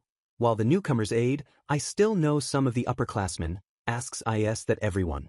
Alice decides this self-study IS for first-year students, so let's stick with this group for today, as the exuberant Ivan exclaims yes I have a lot of friends. Ivan proudly announces after all, I'm the son of the leader of the Black Cat tribe, leading Alice's entourage to realize you're the son of such a great man. Alice and Laurier realize the Scratchen family is one of the most powerful families in the Beastmen League, while Alice, thinking she honestly wanted to mooch, corrects herself, saying I wanted to bring the neutrals. Wilhelm gently tells Alice she didn't think you were saying it. Did you Alice? As Alice, embarrassed, covers her mouth, thinking of control people and first things first. Wilhelm reflects that if Master Ivan had been taken in by someone hostile to me, things could have gone very wrong, admitting I also have a beast friend, so I'll ask him to mentor them in addition to the 4 little ones. Matilda asks Wilhelm for his entrance test scores. A good question, Matilda, as Wilhelm enthusiastically responds don't worry about manpower for education. The new Beastmen students answer their scores. 31 points, 42 points, and 17 points, while some forgot to write my name, so I don't know. Wilhelm dramatically falls to his knees in despair, while Alice reassures him it's fine, Brother Vil. Alice is surprised that the atmosphere is more welcoming than I expected, noting the presence of Wolf Zone and Cat Zone students, while an aide asks if Alice's joining the self-study group will interfere with Leticia-sama and Lori-sama's studies. Alice ignores the aide's concerns and asks the 2 beast-eared students, Ivan and Freya, to introduce them to us. The black cat-eared student is introduced as Eugene, aide to the black cat people, and the golden wolf-eared student is Volya, aide to the golden wolf people. The beast-eared students present themselves with Squire's courtesy. More beast-eared students are introduced, Lizia and Fanil, and the twins Fulder and Nilful, along with Sage. Alice states the group's goal, to pass all the subjects in the PRE winter vacation exam, and to be exempt from classes and research activities from next semester, looking forward to working with you. Wilhelm, observing the group, tells Alice that IT would be better for the students to have a full year of lessons and to prepare and review after school to consolidate the basics. Alice, thinking I'm sorry I threw you under the bus, Brother Vil, apologizes to Wilhelm and then smiles, suggesting to him that he must find the right person for the role of teacher. 2 weeks later, the self-study is in progress. Alice thinks IT was good to see that a friend of Brother Vil's came to teach him immediately. Alice announces I'm done with her test, and a new beast-eared student is introduced as Yusef, aide to Legion. The entourage congratulates Alice, exclaiming it's amazing that in 2 weeks, you've gotten 70% of the answers right, noting Alice is very good at teaching. Alice praises Leticia, saying Lady Leticia, it's your power, petting her head and thinking Leticia is very cute. Laurier watches intently from afar. Alice praises Ayor for achieving 95 points, calling it amazing and noting that she got more correct answers than ever before, even in your weakest area of history. Alice smiles, observing Laurier blush and ask what is this, waiting to be petted, calling it the epitome of gap him. Alice praises Ivan, saying your score has gone up very much, noting his score is 50. Alice pats Ivan's cat ears and thinks I even patted the cat ears in the confusion. Ivan, blushing, protests Ivan, you're not fair because I want to be petted too. And Alice thinks I've stroked all kinds of cats in my previous life, so this is roughly what my golden hands can do. Alluris orders the other boys to back to your seats, commenting that she's very popular, while Wilhelm laughs, noting Alice is buried. Alice distributes a good boy good girl special for great kids who study hard to her entourage members. Johann, Matilda, Karina, saying it's all right. Alice gives another super good girl good boy special to the students from the Alum, Platina, Diamante class for their hard work, calmness, and diligence in your studies, noting that some people have started to join our self-study. The end of the semester was approaching, with the test was only 3 days away. Alice, holding her athame, recites the light spell answer my voice, oh light and go forth. Ivan exclaims I failed the ice spell again despite adding more spells to increase the success rate, and another student praises Alice that Alice is very good at magic, isn't he? Johann suggests to Ivan, if that's the case, practice the law of internal circulation, as advocated by Alice, believing Ivan is quite good at it. Alice blushes, feeling embarrassed to hear it again, it's so kitchen sick, about the law of internal circulation, the name she gave to her method that worked better than I could have imagined in my first class on luminous spells. Alice observes that most of the children are now able to practice some of the very basic spells of light and that the rigorous hard daily practice, including the method of body circulation, resulted in control over wind, ice, fire, lightning, water and earth. The students question if the Society of the Noble Rose, which is the group in which the children of the House of Villander use the second prince as a shrine, has a name like this study group. Johann suggests a name. What about the Order of the Super Magic Knights? And another aide mentions they got the name from a dress with a pretty rose motif. Another aide questions where does the name Venom come from? Wilhelm comments that we're getting a big group here, too, and it might be nice to have a name, as Johann excitedly shouts his own name. Alice offers to have a snack tomorrow, and another student suggests how about a team pastry, which Alice agrees to take that as a reference, while thinking Johann's also a chunibyo and it's quite severe. Leticia expresses concern that having Lady Alice is leading the group today makes us look like a group with a bias. Alice thinks that Leticia is describing a sympathetic group, and wonders did I just hear Brother Ville's voice in the background. Johann, not giving up, suggests names like the Holy Grail of Light, Howler Gang, Team Fish, Tails, and Cute Ideas.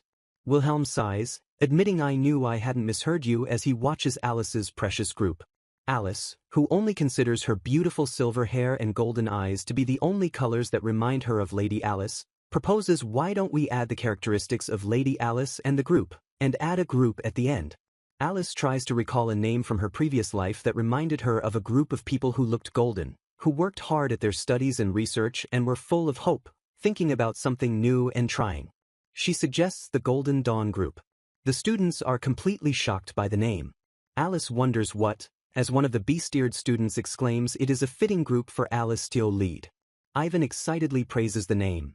It's cool and you can proudly call yourself that, adding that in our family, the dawn is considered to be a precious moment and a good omen. Alice, blushing, reluctantly accepts the name, thinking it's just the name of a magic society from my previous life, but since everyone's happy, so... Okay, the decision process is no longer a factor. Johann exclaims that the new group name is the Golden Dawn Group, calling it a symbol of dawn, adding and to add a personal reason. With the help of Brother Oris, Alice was able to restore peace to our home. The mother of Wilhelm and Alluris smiles, noting that the golden hue of the cute little round head is the color of the dawn sun, and that superimposed on it is the enlightenment that will bring us tomorrow, while Alice is surprised that Brotherville is becoming like our father. The mother concludes that the dawn represents something significant. Connie, the maid, arrives and greets Alice, who is excited to see her. It's Connie. A title card marks Chapter 11. Connie invites everyone please take a seat for the snack tasting, announcing today's tasting is fluffy fried erythrico and shin tea. The Beastmen are surprised, commenting this is the first time I've ever seen a maid work at the school, while the cat-eared Ivan praises Connie's excellent workmanship. Connie calls out my lady as Alice holds her a thame, noting the conversation all started a while ago during a self-study session. Alice embraces Connie, exclaiming Connie, I missed seeing you. Alice's entourage members are surprised, asking who, while Connie hugs Alice back, saying sorry Connie, I've missed you too. Headmistress Hortensia appears, asking what's going on, and Alice explains that Connie I've got a lot of work to do, and I can't go back to the mansion. Hortensia explains the school policy. Life at the school is also about making contacts, so it's forbidden to use the housemaid unless you have a close friend. Hortensia regretfully informs Connie that I'm afraid you'll have Tio give up working here, leaving Alice to think I guess I'll just have Tio console Connie and let her go back to the mansion. The beast-eared students surround Connie, exclaiming it smells so good and asking what? Hey, Faniel. One of the golden wolves, Faniel, exclaims no sniffing women, explaining that Connie smells so good. Hortensia is surprised, asking what, from me, and Connie confirms yes, indeed. Hortensia is intrigued when Connie, holding a basket, tells Hortensia I brought some food, and the beastmen note the basket in your hand smells so good. Hortensia exclaims how delicious it looks. Connie presents the food, saying the bread is now ready, which Alice recognizes as the fluffy fermented Luco that I showed OFF at my birthday party. Alice is delighted by the spicy and rich aroma, shouting this. This is it. Alice reveals that the spicy food is curry bread, and Wilhelm is surprised that she finished it, confirming that it's called curry bread. Alice beams, confessing I have recreated curry buns based on memories of my previous life and that she have more cheat knowledge to bring to the table.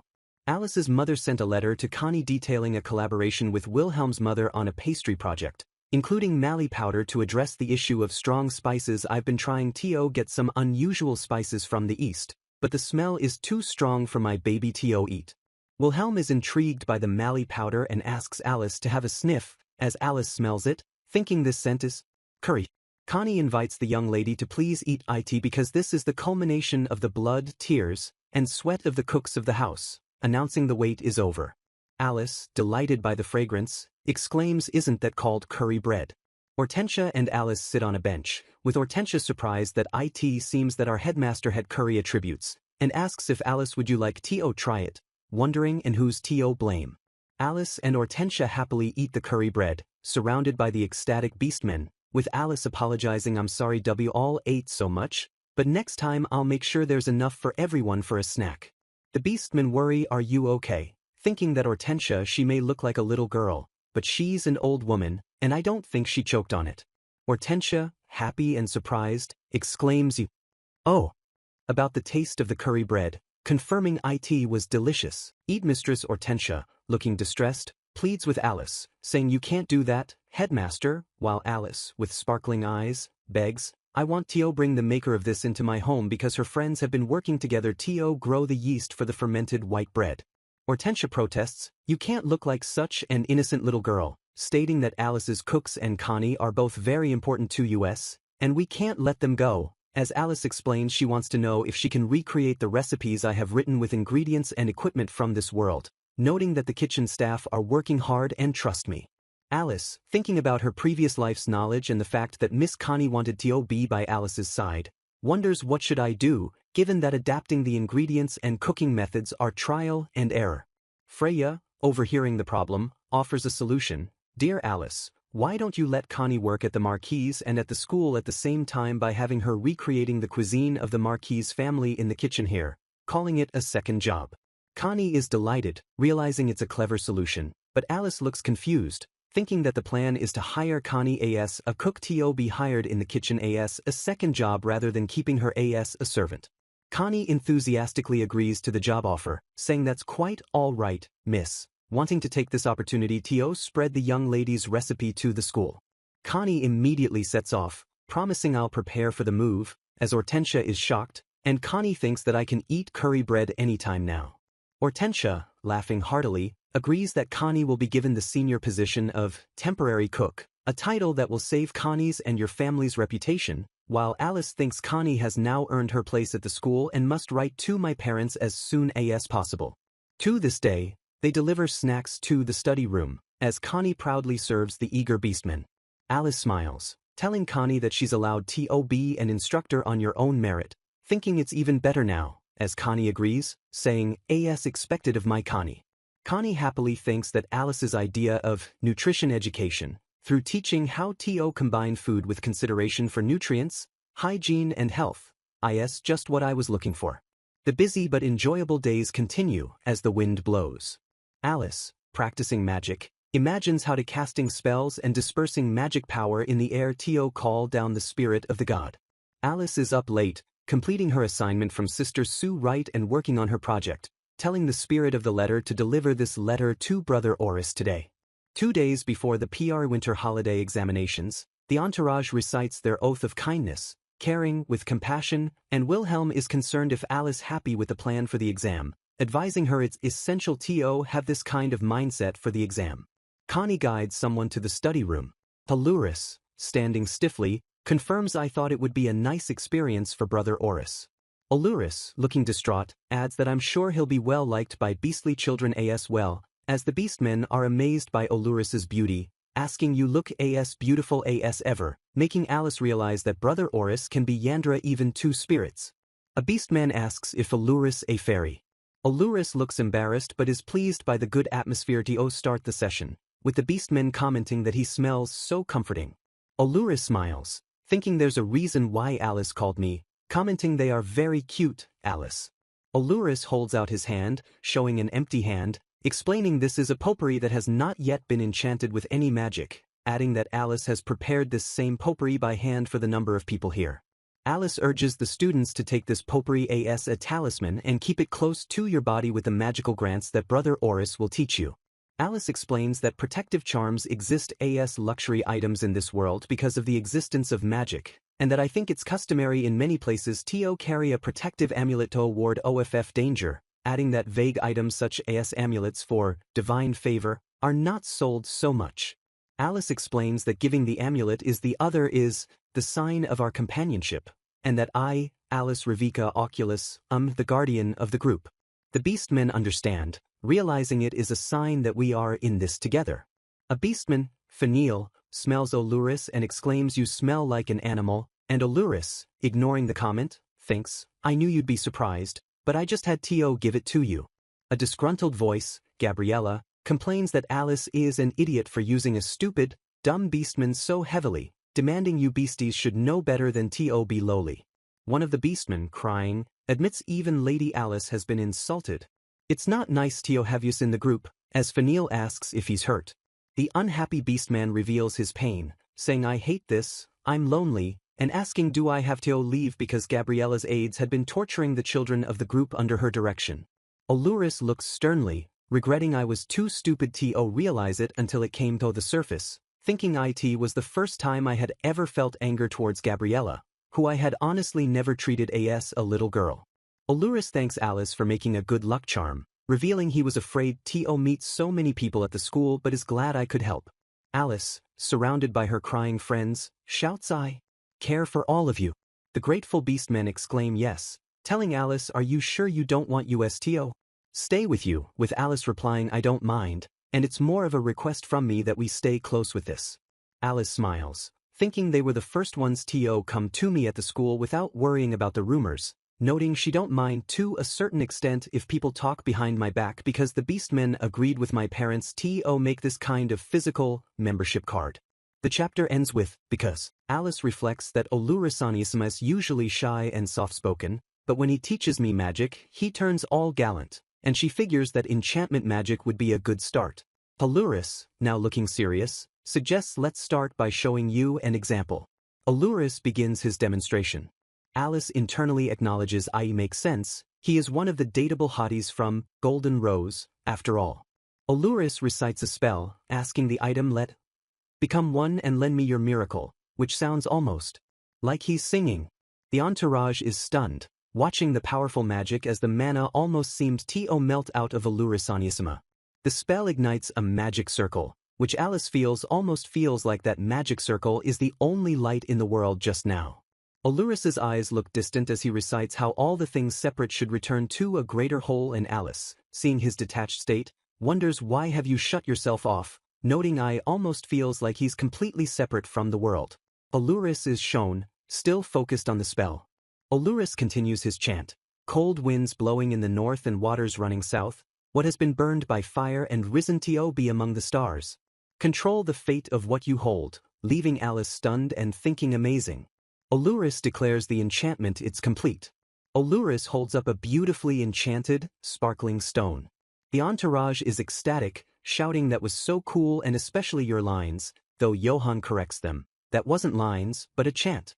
Another student admits they love everything about you, which Wilhelm tries to awkwardly diffuse, saying you're so handsome and that ain't got nothing to do with magic, though causing Wilhelm to groan ugh. Alluris is embarrassed by the attention, stating that was just how I do it, then gently reminds Alice when you try yourself. Just try to copy that, hiding behind her because you can't possibly hide behind me when you're so much bigger. That's also so cute, Oni-sama. Alice cheerfully says if we work hard at it, we can be as cool as he was. So let's just wham bam work at it, giving them cheat sheets for the spell, although she admits we'll need about twice the chant length and jokes that her enthusiastic suggestion makes no sense. Ivan is overwhelmed that this spell has so many steps, saying it feels like a report, and Alice mentally reminds herself that the only reason Allurisani-isama could cast that spell so quickly and with so few tools is because of his insane talent. After many trials and tribulation, we finally all manage to do our enchantments, declaring the amulets are complete, though one of the beastmen struggles, asking not enough mana. Alice excitedly explains the enchanted item, joking this stun grenade. I mean, this amulet will activate with a set amount of mana, which will emit a bright light to blind any opponents. She adds that for the final touch, I'll tie them with a gold ribbon to match the Golden Dawn group and tells them that although we're not allowed to bring magic tools to our magic tests, they should always bring it with you otherwise. Alluris expresses his gratitude to Alice. I should thank you instead, confirming that the Beast Kid therapy was a great success and that the students, even those bad at it, seem to have picked up an interest in magic. Alluris smiles tenderly, telling Alice I did my best. Because you were with me, musing I'd like us to stay together forever. Even when we're grown up. Alice, confused by his affection, says Ichi? What? While reassuring him you and Wilne-sama will stay together forever and I'll be there to so help you don't worry, causing Alluris to look embarrassed and realize that's not what I meant. Wilhelm affectionately calls his brother, and Alice realizes I know he was able to make up with Wilne-sama and could come out and do stuff again thanks to me. Alluris is so happy that he cries, thinking it made him so happy, as he tells Wilhelm let's get along again and come back again sometime. The scene shifts to the exterior of the dormitory at night. Connie looks worried, asking Alice my lady, why did you want to see me alone so late at night? Alice smiles knowingly, saying sure you can guess what it's all about, right? Connie, looking excited, confirms, yes, I want it, asking do you want to give it? Alice hands Connie an enchanted amulet with a golden ribbon, saying I love you as if you were my family and thank you for everything you do, Connie, noting I might be a small gesture for Connie, who is already an adult. Connie bursts into tears, remembering Alice's promise from the earlier tea party. If you give a charm to your family, it might make them so happy, they'll cry, Connie says Connie, confirming but I want to fulfill the promise I made back then. The moment is interrupted by a magical activation. One of the charms was activated, leading Alice to exclaim what? No way. And something happened to one of us. Alice urgently asks the first student she sees, Johan, could you tell me everything that happened here? But Johan just looks shocked and confused. Johan, who is standing with another student, tells Alice I merely respected you by addressing you by your title, Alicema, then asks with a shocked expression did you call me just now, while another beastman exclaims Alicama. The first student, revealed to be Nicholas, smiles cruelly and says here comes the queen of the dogs, sneering quite overprotective, isn't it? Nicholas mocks Alice again, saying that wandering out of the dorms, so late at night without any nights. Don't you think you're being too careless? Alice demands that Nicholas not change the subject and asks what happened here. Nicholas laughs, saying surely you can tell just by looking that I was just uncovering some foul play, then pretends to ask foul play. Nicholas then justifies his actions, claiming that beastmen are inferior and can barely use magic, so I knew they'd be up to no good, confessing I thought I'd confiscate them before he could sneak any magic tools into the exam, though he carelessly destroyed it instead. Alice is appalled, thinking this certainly looks like something and three of Gabriella's would do, confronting Nicholas. You had already hurt him, did you have any need to destroy his amulet as well? Faniel accuses Nicholas of stealing Faniel's Golden Dawn amulet and forcing him to come here alone and unarmed. Nicholas, still smiling, defends himself, saying he resisted, so I had to get a little heavy-handed and see, it's barely a scratch, isn't it? Then warns Alice don't mess with me. Faniel shouts you're just jealous. Nicholas is shocked and yells what did you just say to me, as Faniel shouts Alicama made that amulet for me personally, so give it back, noting in the beginning you just teased and laughed.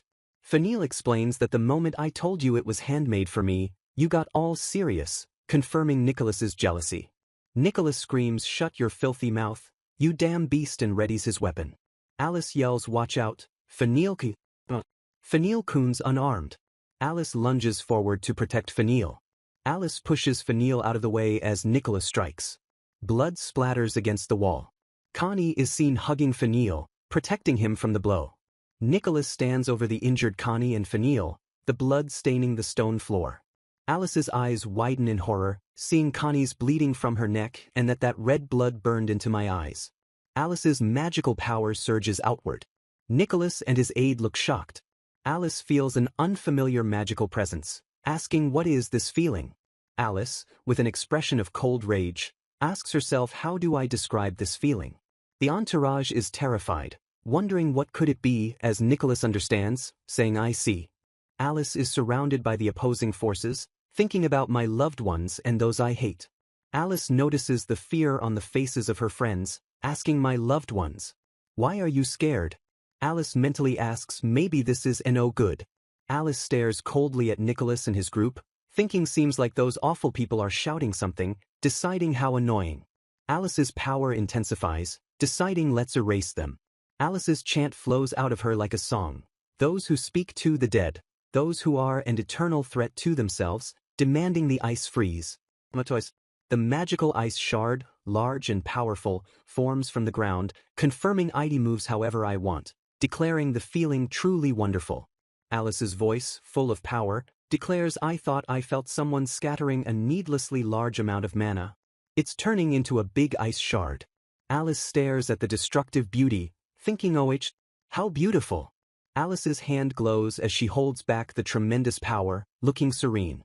A new figure appears, holding Alice back, telling her you seriously need to stop. The mysterious figure holding Alice warns, don't touch me to someone, as Alice's massive ice shard threatens to strike, and the figure rhetorically asks, if Alice, will you ever grow happy? The figure covers Alice's eyes, causing her to gasp and cough as she realizes my mana is being suppressed, and the immense power she unleashed, capable of bringing snow in summer and short nights in winter, is immediately being constrained to carry away all that is wrong. The mysterious person firmly holds Alice, preventing her from seeing anything and controlling her volatile power. Alice, bewildered, looks down at the remnants of the magical destruction and asks, what was I doing just now? The beastmen, who had retreated, approach tentatively, calling out Alice-ama. Alice looks up at the sky filled with floating ice shards, asking in confusion, what is all this?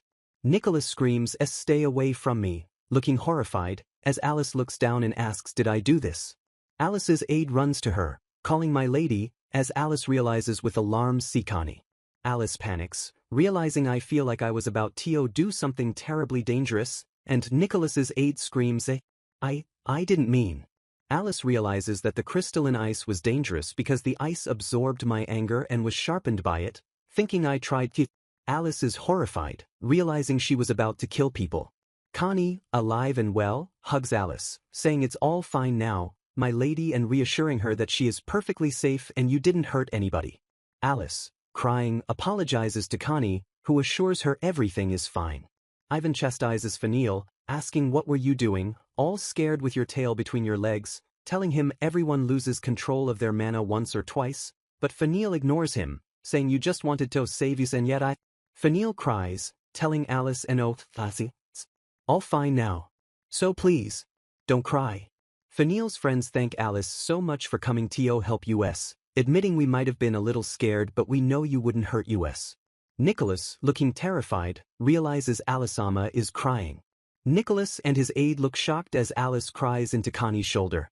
Ms. Ray arrives and gasps my lady as Connie suddenly slices at Ms. Ray, shocking everyone. Ms. Ray, now holding a Judas stone, asks Connie, are you okay? I mean, what happened here? But Connie blames Nicholas, saying it's them. It's all their fault, sensei. Ms. Ray realizes that Nicholas and his aide are gone, thinking but nobody's there. Ms. Ray questions Alice, deducing you rushed to stop Gabriella's aides bullying the beast kids and it turned into a fight, concluding that when they started swinging a sword, you snapped and your mana ran rampant. Ms. Ray, furious, shouts you idiot at Alice, demanding don't you know the first thing to do against someone armed is to run away, and asking why didn't you get an adult? Ms. Ray summarizes the incident. So assault, theft and then assault with a weapon, ordering everyone let's get you all to the infirmary. Alice realizes her mistake, thinking she should just have called an adult and run away with everyone instead of arguing, while reassuring Ms. Ray I'm fine really. Alice confesses she wanted to deal with everything with a cool head, but realized she ended up bringing everyone in even more danger instead. Ms. Ray tenderly touches Alice's cheek, saying let's go. Ms. Ray scoops Alice up in her arms, causing Alice to shriek "ISEKAI? Why are you carrying me?" Ms. Ray walks quickly down the long corridor, carrying Alice. Alice protests Ray-sensei, please put me down, but Ms. Ray ignores her. Ms. Ray responds, this is just right for a brat, and tells Alice still, you're carrying me way, oh, crudely. Hortensia arrives, asking Ms. Ray how are you feeling, while teasing Ms. Ray about her secret, saying you really can't hide that former delinquent side of you. Hortensia says Alice only feels a little sluggish, despite releasing an incredible amount of mana, noting that anyone else would have collapsed after pulling such a stunt. Hortensia asks Alice about the figure who stopped her, mentioning a man you don't know, and Alice replies I feel like a man I don't know stopped me, only seeing that he covered my lady's eyes and whispered something to her. Hortensia notes that the intruder may have been from outside the academy, and after thanking Connie for the food, realizes it's an intruder at night in the academy, concluding I need to tighten security in that case. Ms. Ray sighs and tells Alice show me your knee. Alice cries out ISEKAI, and Ms. Ray notes that it really is scraped. Ms. Ray warns Alice that your wounds are a problem for others than yourself, instructing her that if there's anything you should take away from this, it's to not fight night students without a plan. Alice agrees, thinking Ray-sensei's right, lamenting that if she got seriously wounded, there'd be all kinds of trouble since she is the daughter of a marquis. Alice realizes that if she had only stopped to think for a moment, her aides would have been investigated for dereliction of duty, and the punishment for Nicholas might be seen as an attack on the Edmund faction. Ms. Ray tells Alice that I know I said you should get an adult, advising her for next time to bring your aides with you because the other party might not always be as kind as to let you all run away. Connie, looking somber, is told by Ms. Ray I see you in my brought defense your maid, but don't get the duties of a maid and your aides confused now. Alice, feeling responsible, sadly thinks Connie did nothing wrong, but my naivety put her in a horrible situation. Ms. Ray identifies the attackers as two of Gabriella's aides, Nicholas and Kirsch. Hortensia notes that eyewitnesses alone are not enough to punish the attackers unless we caught them in the ACT. Hortensia explains that without being caught in the act, Nicholas's group they just say we inflicted the wounds and destroyed the charm ourselves, lamenting that without strict proof, groups could falsely accuse individuals as they pleased. Nicholas's aide thanks Alice, realizing so that's why we had an adult. Alice is shocked when one of the beastmen, Volya, asks what does inferior mean. Ms. Ray scowls, wondering who called you that. Volya explains I've been called it a lot, so it bothers me, and assures Ms. Ray I wasn't trying to snitch. Alice, flustered, tells Volya that when people might call you that again in the future, he should pretend whoever calls you that bird's tweeting. Ms. Ray, with an amused expression, criticizes Alice's suggestion as pretty harsh of you, saying they're only good at spouting meaningless nonsense, calling them bird brains. Ms. Ray explains that people who use crude words do so easily is because they're very insecure or jealous of someone, and otherwise they wouldn't vent their anger so crudely, concluding it's a crude and nonsensical word. Alice smiles, concluding I see. So it's that they're pitiful, realizing this fits her long promise I made to the principal to dedicate herself to helping others, but worries that extending my hand to all people might be a bit too much for me to do alone. Ms. Ray, after checking that someone is outside to pick them up, concludes there's a lot to talk about, telling the students it's past curfew, you need to get back to your dorms. Alice's aides arrive, calling out Alisama. Her aides hug her, asking why didn't you tell us anything and lamenting you even got hurt. Alice resolves I won't act on my own anymore. Ms. Ray, addressing the Beastmen, asks do you three understand what you did wrong? The Beastmen suggest they went out after curfew or lost a fight, but Ms. Ray shouts wrong. Ms. Ray informs them they got hurt and exposed Alisama to danger and didn't came to ask us for help because they thought that'd feel like snitching. Ms. Ray scolds Faniel, saying so you just charged in with an O plan? Not very wolf-like of you, Faniel, arguing that's just being an idiot, and asking if he kept it a secret because I just wanted to get my amulet back myself. The next day, free study for the winter exam. Faniel, apologizing, realizes Alice got caught in the crossfire. Faniel approaches Johann, telling him I'm terribly sorry. Faniel tells his friends I'm sorry and you didn't do anything wrong, but it's all my fault, resolving to get stronger together, telling Faniel that pride of yours is proper for a golden wolf. Wilhelm happily tells Alice everyone's here and asks why don't you tell everyone what you learned after last night. Alice, looking serious, declares I think of you all as my friends, and reveals that as a Golden Dawn noble, I have influence and responsibilities. Alice explains that this revelation has nothing to do with the self-study group, but she realizes there's a possibility I have to take how society feel about the people around into account. Alice concludes that she made up my mind to face and solve anything that happens, and no matter what it is, realizing that controlling her actions is part of her responsibilities. Alice states that she wants this to be a group we all learn and work together for a brighter future, wanting it without regards to status or prejudice. Alice emphasizes I don't want such distasteful stuff in the Magic Academy I always dream of, affirming it's my duty as an adult to protect these children. Wilhelm, proud, says seems you got through to them, and the Beastmen agree, saying I see. Gabriella enters the area, sneering turns out it's a gathering of cats and gods, thinking I thought it smell of beasts, before announcing now, there's another matter that is more of a personal goal of mine. Alice, with determination, looks at Gabriella and shouts Gabriella. The attendant watches Ms. Ray carry Alice, noting that people will find out Ray-sensei is a man with how crudely he's carrying me, while also thinking she's so thin, but so strong. I wonder how she trains. Gabriella and her Society of the Noble Rose confront Alice, with Gabriella asking if Alice putting on a little performance and seem to be having quite a lot fun. Alice and Wilhelm politely greet her, saying good day, Gabriella-sama. Alice, holding her Athame, stands ready with Wilhelm by her side.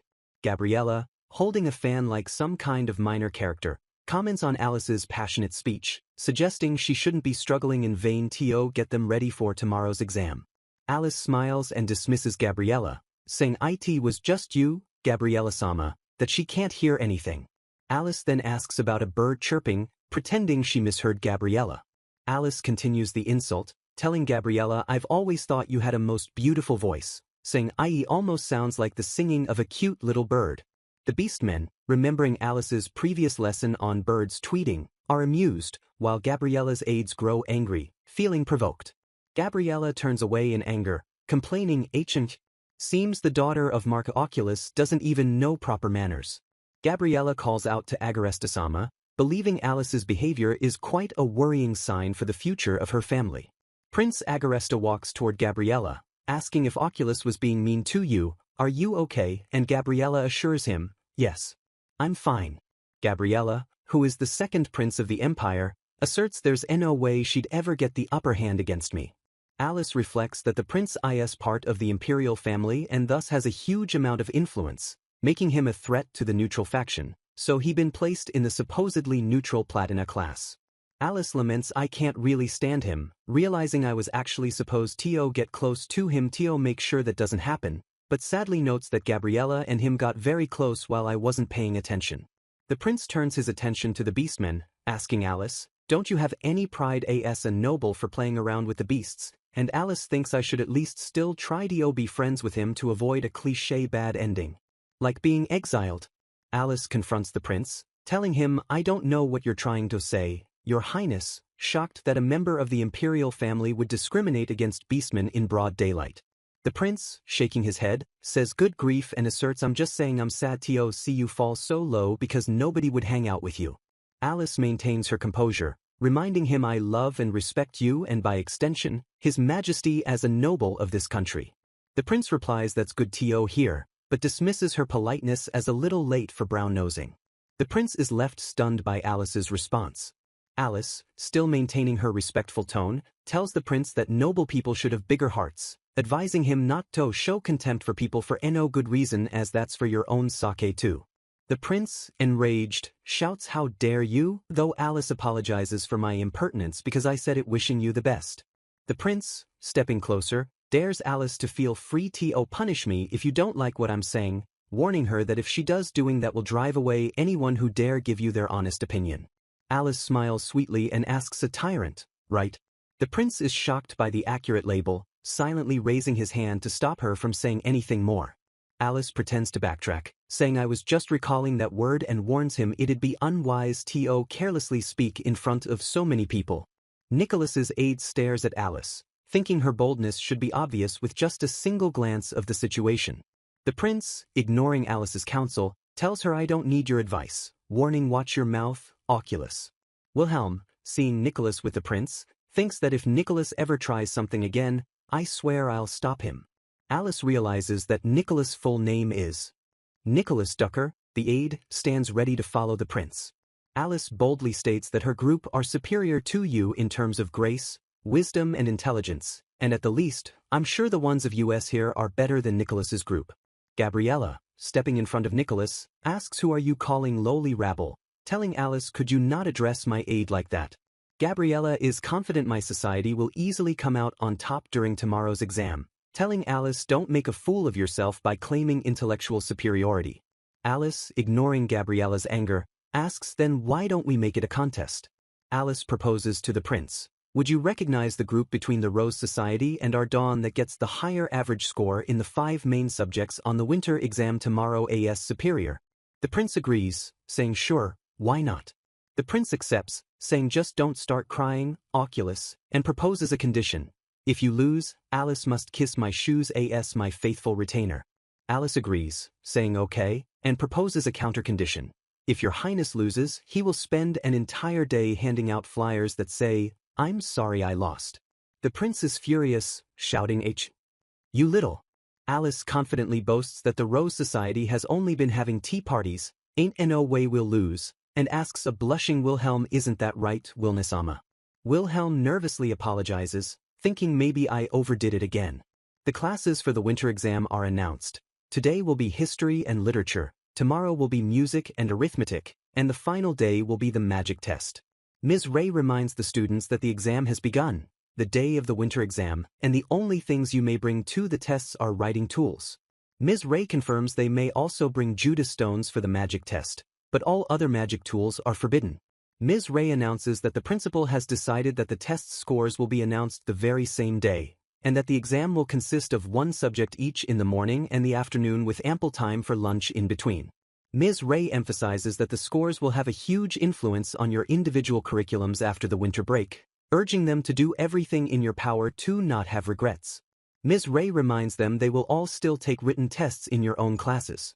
Ms. Ray stresses that they be with other classes in large auditoriums and halls during practical tests, cautioning them so make absolutely sure you don't cause trouble. Okay, since we have quite the troublemakers. Alice admits she already caused trouble and with his highness and no less, smiling sheepishly. Ms. Ray announces the history test will begin in half an hour, so use that time to prepare as you best see fit. Ms. Ray tells Alice I need to speak with you, join me in the hallway. Ms. Ray uses his man mode voice and asks so what is that bet you made? Ms. Ray knows about the bet because it was in the schoolyard, so it only makes sense that she knew after all. Ms. Ray sighs, saying you're crazy, and asks Alice if she really think picking a fight with the prince is gonna help. Alice assures Ms. Ray I'm not picking a fight. Alice confirms that she simply thought it was my duty because the prince said some clearly awful words in front of a large crowd. Alice explains that but when nobody there pointed out his if, I had no choice but to admonish him myself since she believed the duty should actually fall to Gabriella. Ms. Ray asks but there's nothing for you to gain by doing that, is there? Alice insists I acted not out of interest, but out of concern for the nation, reminding Ms. Ray aren't we nobles supposed to act in trust. Alice asserts that if somebody had twisted their own thoughts and stood down out of worry for their own position, I would have no longer been able to consider that person a noble. Alice condemns the perpetuation of beastman discrimination by those in power, and expresses disgust at the corrupt nobles who are siphoning money. Alice shakes her head, muttering I'd hate that. Ms. Ray eventually concedes I see how it is, so suit yourself. Ms. Ray says but still, be careful. Ms. Ray, bringing up the legend of the 4 princes, mentions that it an often told and lauded fairy tale among nobility. Ms. Ray notes that Alice's faction has the blood of the Heimer family, that include you. Ms. Ray reveals a rumor she also descends from the 4 princes about Gabriella, which Alice never heard that before. Ms. Ray explains that because of the bloodline conflict between the factions, so some people say the first grade this year has echoes of the War of Four Princes. Alice, realizing the gravity of the situation, says the War of Four Princes. Aren't they exaggerating? Ms. Ray warns Alice that because of that, people are all too happy to share anything you three do, so keep that in mind and be careful. Alice solemnly replies, "Thank you very much for the warning." Ms. Ray smiles, saying you really are a weird girl, noting that the moment I think you're strong of mind, you look like a crybaby. Ms. Ray thinks I really can't take my eyes off of you, feeling I can't help but want to root for you. Ms. Ray promises I'll help you out if something happens again because you're a good girl who knows her manners. Alice, surprised by the emotional support, whispers thank you very much. Ms. Ray smiles mysteriously as Alice walks away. The Magic Academy attendant announces that the morning test in history will now begin. Alice smiles knowingly, realizing it's actually first grade level this time, unlike the entrance exam, where Headmaster Hortensia switched the grade test to a 5th grade question. Alice feels relieved, thinking thank goodness I made sure I covered most of my basic knowledge of things like the official name of this country, His Majesty the Emperor, and the capital.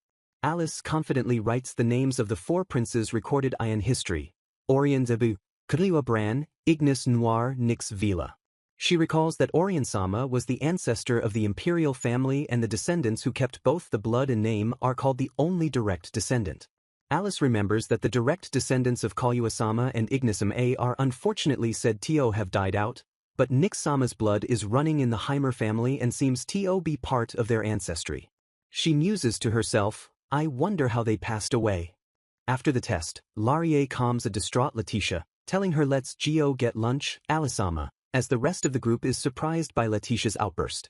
Leticia worries if I end up dragging you down due to her test scores, but Alice reassures her, asking what are you worried about when she gotten above 70 points so recently. Wilhelm panics, reminding Alice of the high stakes. She promises to kiss his shoes if they lose the bet. Laurier grabs the distraught Wilhelm, shouting there's no way I could allow that filthy act. Alice calmly tells a worried Leticia it's fine, not costing her anything, but realizes her promise caused such a pressure on her. Johann declares he won't ever let somebody do something like that to Alice-sama, adding I'd rather die if it's the prince himself who tries, while a distressed aide tells them to calm down. Ms. Ray announces in the hallway that the history test has been graded, surprising the students by how fast it was. Ms. Ray, looking exhausted, says I do, so everyone is on grading duty because don't you want to know the results quickly, concluding I must be hard being a teacher in this academy. Alice feels a sense of déjà vu, reminding her of braving otaku events, and notes that the rankings are just pasted there with no mercy. Ms. Ray, tired, tells them the results have been put up and to go take a look. Leticia happily tells her aide I got 91 points, congratulating Alice-sama on her score. Alice exclaims that both me and Laurier-sama and all my aides are above the 80% line, confirming that half of the people who later joined Golden Dawn made it too and thus can be excused from lessons in the next term. Ivan-sama cries wow. 80 points, running to hug Alice. Ivan demands praise me and please pet thee, which Alice happily does, thinking he is so cute. Ivan protests that one of the other cat-eared beastmen shameless enough to tie my tail, but is ignored by his friend who tells Alice ignore the cat trying to steal a march on me, he's fine. The new recruit, Arthur Tanglewood, tells Alice that he got 82 points. Arthur explains that after the talk and BT with the prince yesterday, we just felt like we had to protect you, Alice-sama, which surprised Alice because she thought you were bad at studying. Arthur notes that even though Ivan and I were about 10 points away from the 80% line in the subjects we're good at, we did our best studying the whole night to make it, showing how admirable they are. Arthur announces we have the average scores of Golden Dawn and the Rose Society, reporting the Golden Dawn is at 72 points while the Rose Society is at 52, making Alice gasp what in the world by the surprising margin. Arthur exclaims we won history, making Alice realize so we did. Arthur humbly admits he was worried I might have dragged you down, but feels relieved and thank goodness that Alice even let a late joiner to the Golden Dawn like me into your study group. Alice smiles, thinking the strong results might be a result of them holding pride in their own country. Alice enthusiastically declares all right, let's keep it up, knowing it wouldn't be that easy to win overall. The questions on the literature test emphasize roses and high noble society, reading like it was written by a certain someone I know, asking them to write as many words that could praise a rose as you can think of. Leticia reports that we lost the literature test by a narrow margin. Finding the specific nature of this test made it much more difficult since our studies were broad in scope. Maria Crosta, a late joiner of the Golden Dawn, explains that the literature exam was very unusual this time around to the benefit of the Society of the Rose, as the poetic expressions and works praising high noble society were heavily endorsed. The Beastmen, defeated, ask for praise or comfort, but Arthur immediately gets back to work, saying let's study for tomorrow until curfew. The next day, the music test, written and practical, and arithmetic are scheduled. Arthur reports that the music test ended up in a draw, but they managed to eke out a draw in the written part despite the Rose Society often performing poems and music at their tea parties. He believes the Golden Dawn should win the arithmetic test due to our serious studies. When the arithmetic scores were posted, the Rose Society averaged 99 points, shocking Alice's group. Leticia realizes they got US, deducing that both the literature teacher and the arithmetic teacher are devout followers of the Ramina faith, meaning they're part of the Prince's and Gabriella's faction, complaining I never thought they'd play so dirty. Maria is stunned, thinking how could this happen that there's teachers on the side of the Rose Society. Maria reports that they are in the lead now in terms of the overall average points, confirming all that remains is the magic test tomorrow, admitting we took quite a blow with the gap they created between US in the arithmetic test. Alice looks at her work table, deep in thought. Wilhelm assures Alice there likely won't be any cheating in the magic test, as the teacher in charge of the magic exam is Furian Sensei, who friends with the principal and part of the reform movement. He also notes I don't believe I've ever seen members of the Rose Society study magic. Alice confirms that I've been fiercely drilled through Spartan training by Philitonissima and Wilnisama, so she don't believe I'll have any problems with first-grade problems. She also notes everyone in the Golden Dawn has improved a lot since the entrance exam. Alice declares I believe we can win this. Let's make our comeback in the magic test. The next day, Alice asks an aide so how do you think you did? On the written part of the magic exam, who confidently replies I'm almost certain I made it above 80 points. Alice is thrilled, noting that the morning half of the practical exam was overwhelmingly in our favor, and I can't wait for the result. The magical practical exam begins, and one of the Beastmen exclaims it was refreshing to see everyone be so surprised by the Golden Dawn's prowess. Gabriella, watching the performance, shouts Sensei. Stop their cheating right this instant. They must be using magic tools to do this. As a Beastman casts a powerful fire spell. The teacher confirms we've already inspected them and they do that all the time in regular lesson, so nothing fishy is going on, explaining that they can apparently focus their mana even without the Athame.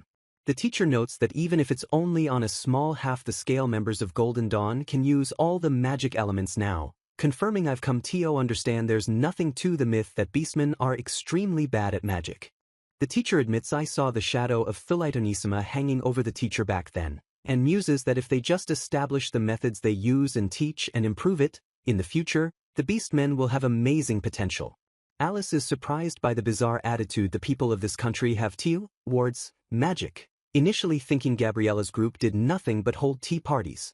Alice recalls that nobles put a lot of effort into dual magic show OFF at parties and they must have learned a good deal of magic, realizing that our opponents are no slouches in practical magic either. Alice reflects on the general disdain for deep magic studies, noting if you delve too deep in magic, people will come to see you as a villain, which affected nobility to a certain extent too. She also notes the Ramina faith instruct the general populace to be disciplined in their use of magic. Alice questions whether the people who limit magic are actually hindering progress, realizing the prince and the rest of God's children can all use magic, though. Headmaster Hortensia happily announces, ladies and gentlemen, we got the results, causing the students to stir with anticipation. Alice, who realizes they all heard, not just Ray Sensei arguing about the bet, is approached by Hortensia, who says that's quite the interesting result, Alice. Hortensia prepares to announce the results. Hortensia reveals your group did much better in the magic test, but across all 5 subjects, you ended up in a draw. Prince Agresta and Gabriella approach Hortensia for the announcement. Gabriella boasts if you haven't studied so hard you'd have been crushed by US, right? Gabriella mocks Alice, saying she studied as if your life depended on it, only to tie with US. The prince laughs in delight. The prince, disappointed he won't see Alice kiss his shoes, says I really wanted you to kiss my shoes, adding what a pity. Alice's entourage rallies around her, shouting don't listen to him. Laurier and Leticia defend Alice, admitting they've both had it hard, but insisting we have nothing but gratitude for you, Alicema, saying that for the first time I thought working hard was fun and it was all because you were by my side. Gabriella insults Alice again, saying you weren't really studying, but setting up cheats, claiming Alice could have never compared to our society of the noble rose. Hortensia smiles at Gabriella, teasing her that you're pretty good friends with the arithmetic teacher Juliella, aren't you? Gabriella, shocked, asks what are you trying to say, principal? Hortensia dismisses the implication of cheating, suggesting the Rose Society's high score is simply because the Society of the Noble Rose has many students of recent noble families that have learned arithmetic at home. Gabriella looks shocked and unable to respond. Gabriella, recovering, tries to shift the suspicion back to Alice, asking why are you suspecting me instead of the Golden Dawn? Laurier defends the Golden Dawn, stating we have done nothing but work diligently. Gabriella looks furious. Prince Agaresta complains that I've never heard of beastmen using magic as well as they did in this test, saying they're so bad at it I've heard they often end their first year without being able to use magic at all. Hortensia smiles mysteriously and asks why don't we settle this dispute between the Rose Society and Golden Dawn with a final round. The prince is shocked, asking principal, you don't mean. Alice and Gabriella stare at each other as Hortensia announces a duel. Alice winks knowingly. Nicholas objects vehemently to the duel proposed by Hortensia, arguing that won't do, principal because these things should just be settled with a head-to-head contest as soon as possible for a proper conclusion. Nicholas rejects the duel, saying I can't have a duel with Alice who has been shut in like a ghost for so long, stating that picking on the weak is just wrong. Alice is furious at the repeated insults, shouting I won't stand for these insults any longer, while Johann tries to restrain her.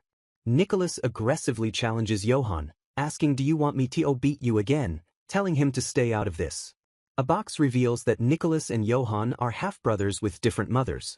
The narrative explains the complicated family history. Lord Duker's lover gave birth to Nicholas, and half a year later, Johann was born to his wife, a situation complicated because Lord Duker held his lover in higher regard, leading many to believe it would be dangerous to have the Duker siblings as their aides. Alice notes the irony that Nicholas, the older brother, would become Gabriella's aide, while admitting when I first met Johann, I thought he was in need of support, which led her to make Johann my aide. Hortensia sighs, commenting that things will only get worse from here and asks can we do anything but have a duel, telling Ms. Ray to just make sure to take responsibility for whatever happens. Hortensia lays out the duel rules. It will be 3 rounds of duels, each team using 3 people that compete once each, emphasizing I want no hard feelings and no matter who wins. They lose if you leave the white circle. Hortensia points out the white dueling circle on the ground, emphasizing you lose if you leave the white circle. Hortensia sternly warns that this duel will be fair and square, saying I won't see any foul play, and adding you're disqualified if you don't stop when I call it or if I judge you unable to continue the fight. Hortensia raises her hand and announces, now, let the first match begin. The first match is announced. First fighter from the Society of the Noble Rose, Kirsch, against first fighter from the Golden Dawn, Faniel. Faniel, angry, vows I will never forgive you. Faniel pleads with Alice give me the chance to restore my honor because Kirsch stole my amulet, and Alice prays for him to win. Faniel looks intently at his opponent. The round is officially started. Kirsch launches his attack. Faniel initiates his own spell, shouting Sandstorm, tremble and run free. Faniel uses the wind spell to propel himself, narrowly avoiding Kirsch's attack. Kirsch mockingly asks or is it that magic is too much for a mutt, telling Faniel come at me, I'll play with you as much as you want. Faniel retaliates aggressively, physically attacking Kirsch with claws. The onlookers are shocked, exclaiming it was that and key. Alice realizes those, in a way, are not regular hands, thinking she's seen that in manga and asking if it is localized physical enhancement. Faniel shouts it's with your claws, while Kirsch is impressed, asking how does that work, calling it so cool. Alice realizes physical enhancement isn't commonplace in this world. Kirsch unleashes a wind spell. Wind, blow wild. Faniel jumps high into the air to evade the wind attack. Kirsch looks tired, panting huff, huff, as Faniel shouts dodge at him. Kirsch shouts an insult at Faniel, you damn creepy beastman, Kirsch casts a water spell. Water, creeping across the dirt, its flow stolen, trying to ensnare Fenil's foot. Fenil breaks the water attack and pushes Kirsch out of the white circle. Hortensia declares, Fenil wins, leaving Kirsch and his aides stunned and defeated. Fenil, overjoyed, screams I won in Fenil. As the onlookers realize a beastman won with magic, noting his claws grow, earlier. Fenil collapses from exhaustion, admitting I'm feeling all tired after that, as his friends congratulate him, saying good job. Connie compliments Fenil from the balcony, saying you were really strong and cool, adding it made my heart skip a beat when you roared. Fenil, overcome with happiness, suddenly blushed and collapsed, leaving his friends shocked. Wilhelm arrives, explaining I came to take a look since my work at Abdenzia was done. Wilhelm is furious at Nicholas, thinking he won't forgive him for mocking them and bringing up Alice's past. Wilhelm encourages the enraged Johann, saying I'm happy you got mad on my behalf, but cautions him just don't get too hot-headed and you should be fine if you can use what you've learnt. Alice embraces Johann, calming him down. Don't force yourself and promise me you won't get hurt. Johann promises I promise, still enraged, thinking I can't let him get away with this. Hortensia announces the second match, second fighter of the Golden Dawn Society, Johann against second fighter from the Society of the Noble Rose, Nicholas. Alice worries that Nicholas definitely going to try and make Johann lose his cool since he's up against Nicholas. Alice realizes both brothers rely more on power than technique and if any of their attacks hit, they're gonna cause massive damage, reminding herself so Johann can't lose focus and no matter what Nicholas says. Nicholas taunts Johann, interesting, we're equally matched in power, admitting I didn't expect that from the crybaby who always hid behind my back. Johann fires back, and as usual, power is all you got, and forcing Nicholas to concede seems you've grown quite a bit. Nicholas insults Johann's loyalty to Alice. You haven't got a discerning eye, have you? Teo choose that ghostly lady as your lord, daring him to apologize to Alice once I win.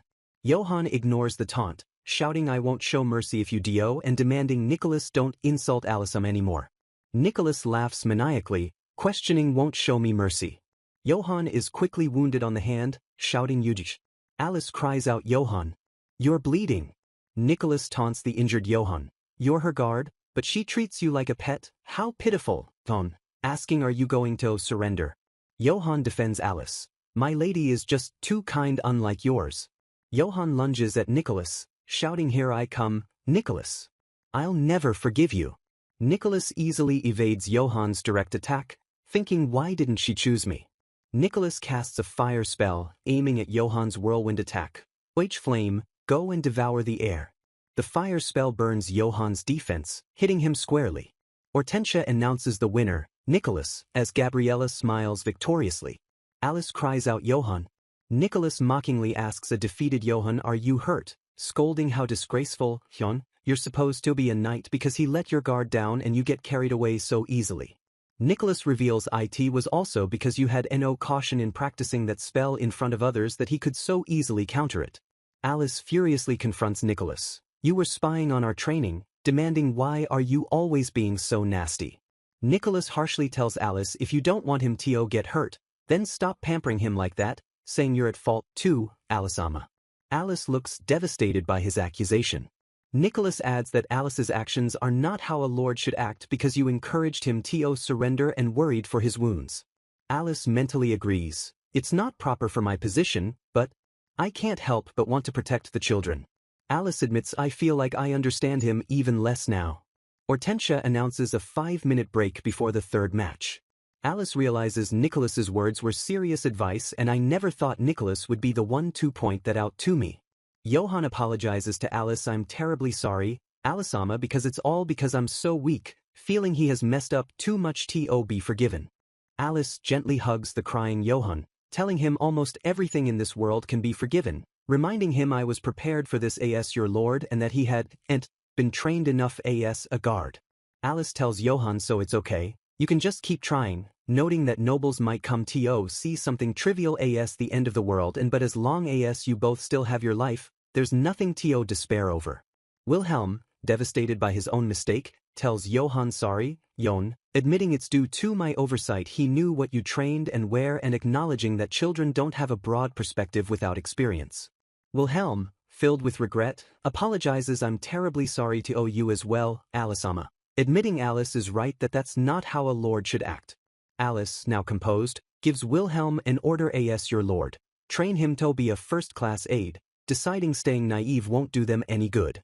Alice vows I will never let this situation happen again, saying I will rely on the people I trust as much as I can, promising to train everyone so that my other aides and everybody else in Golden Dawn and you yourself never lose to anyone ever again.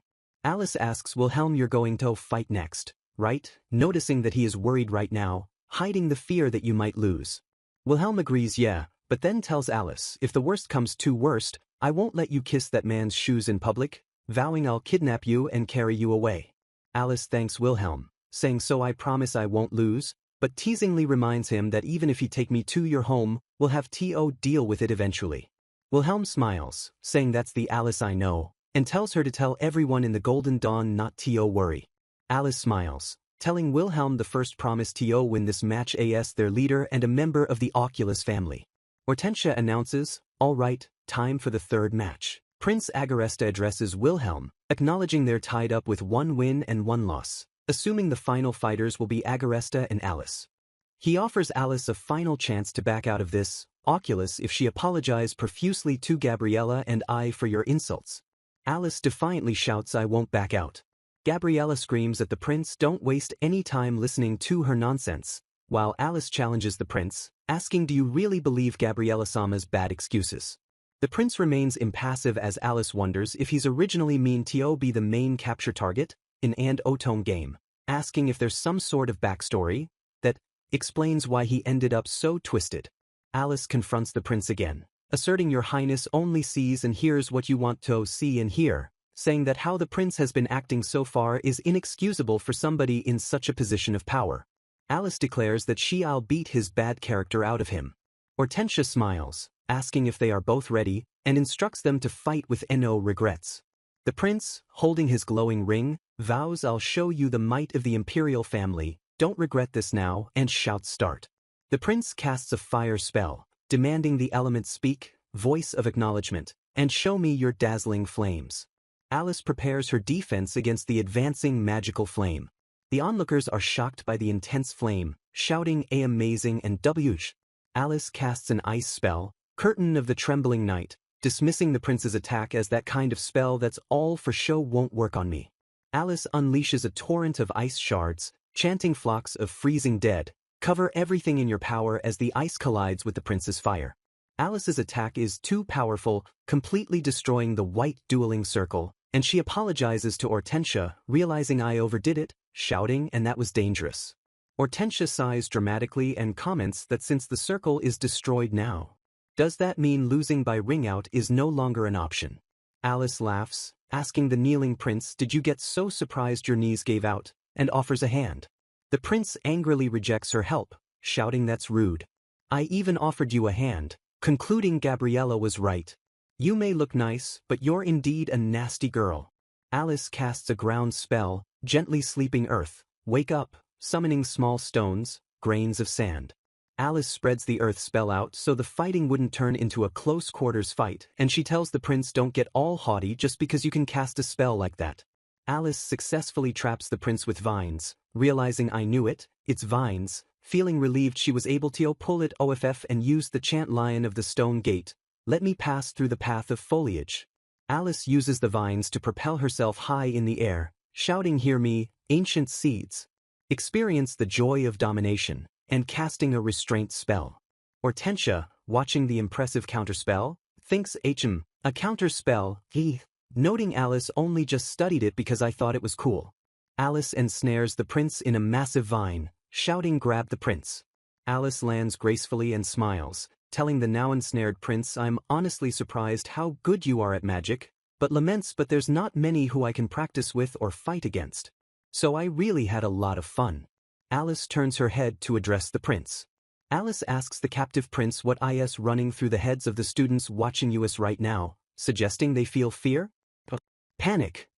Alice continues her lecture, arguing that people love power and when they witness it they feel fear and want to obtain it for themselves, right?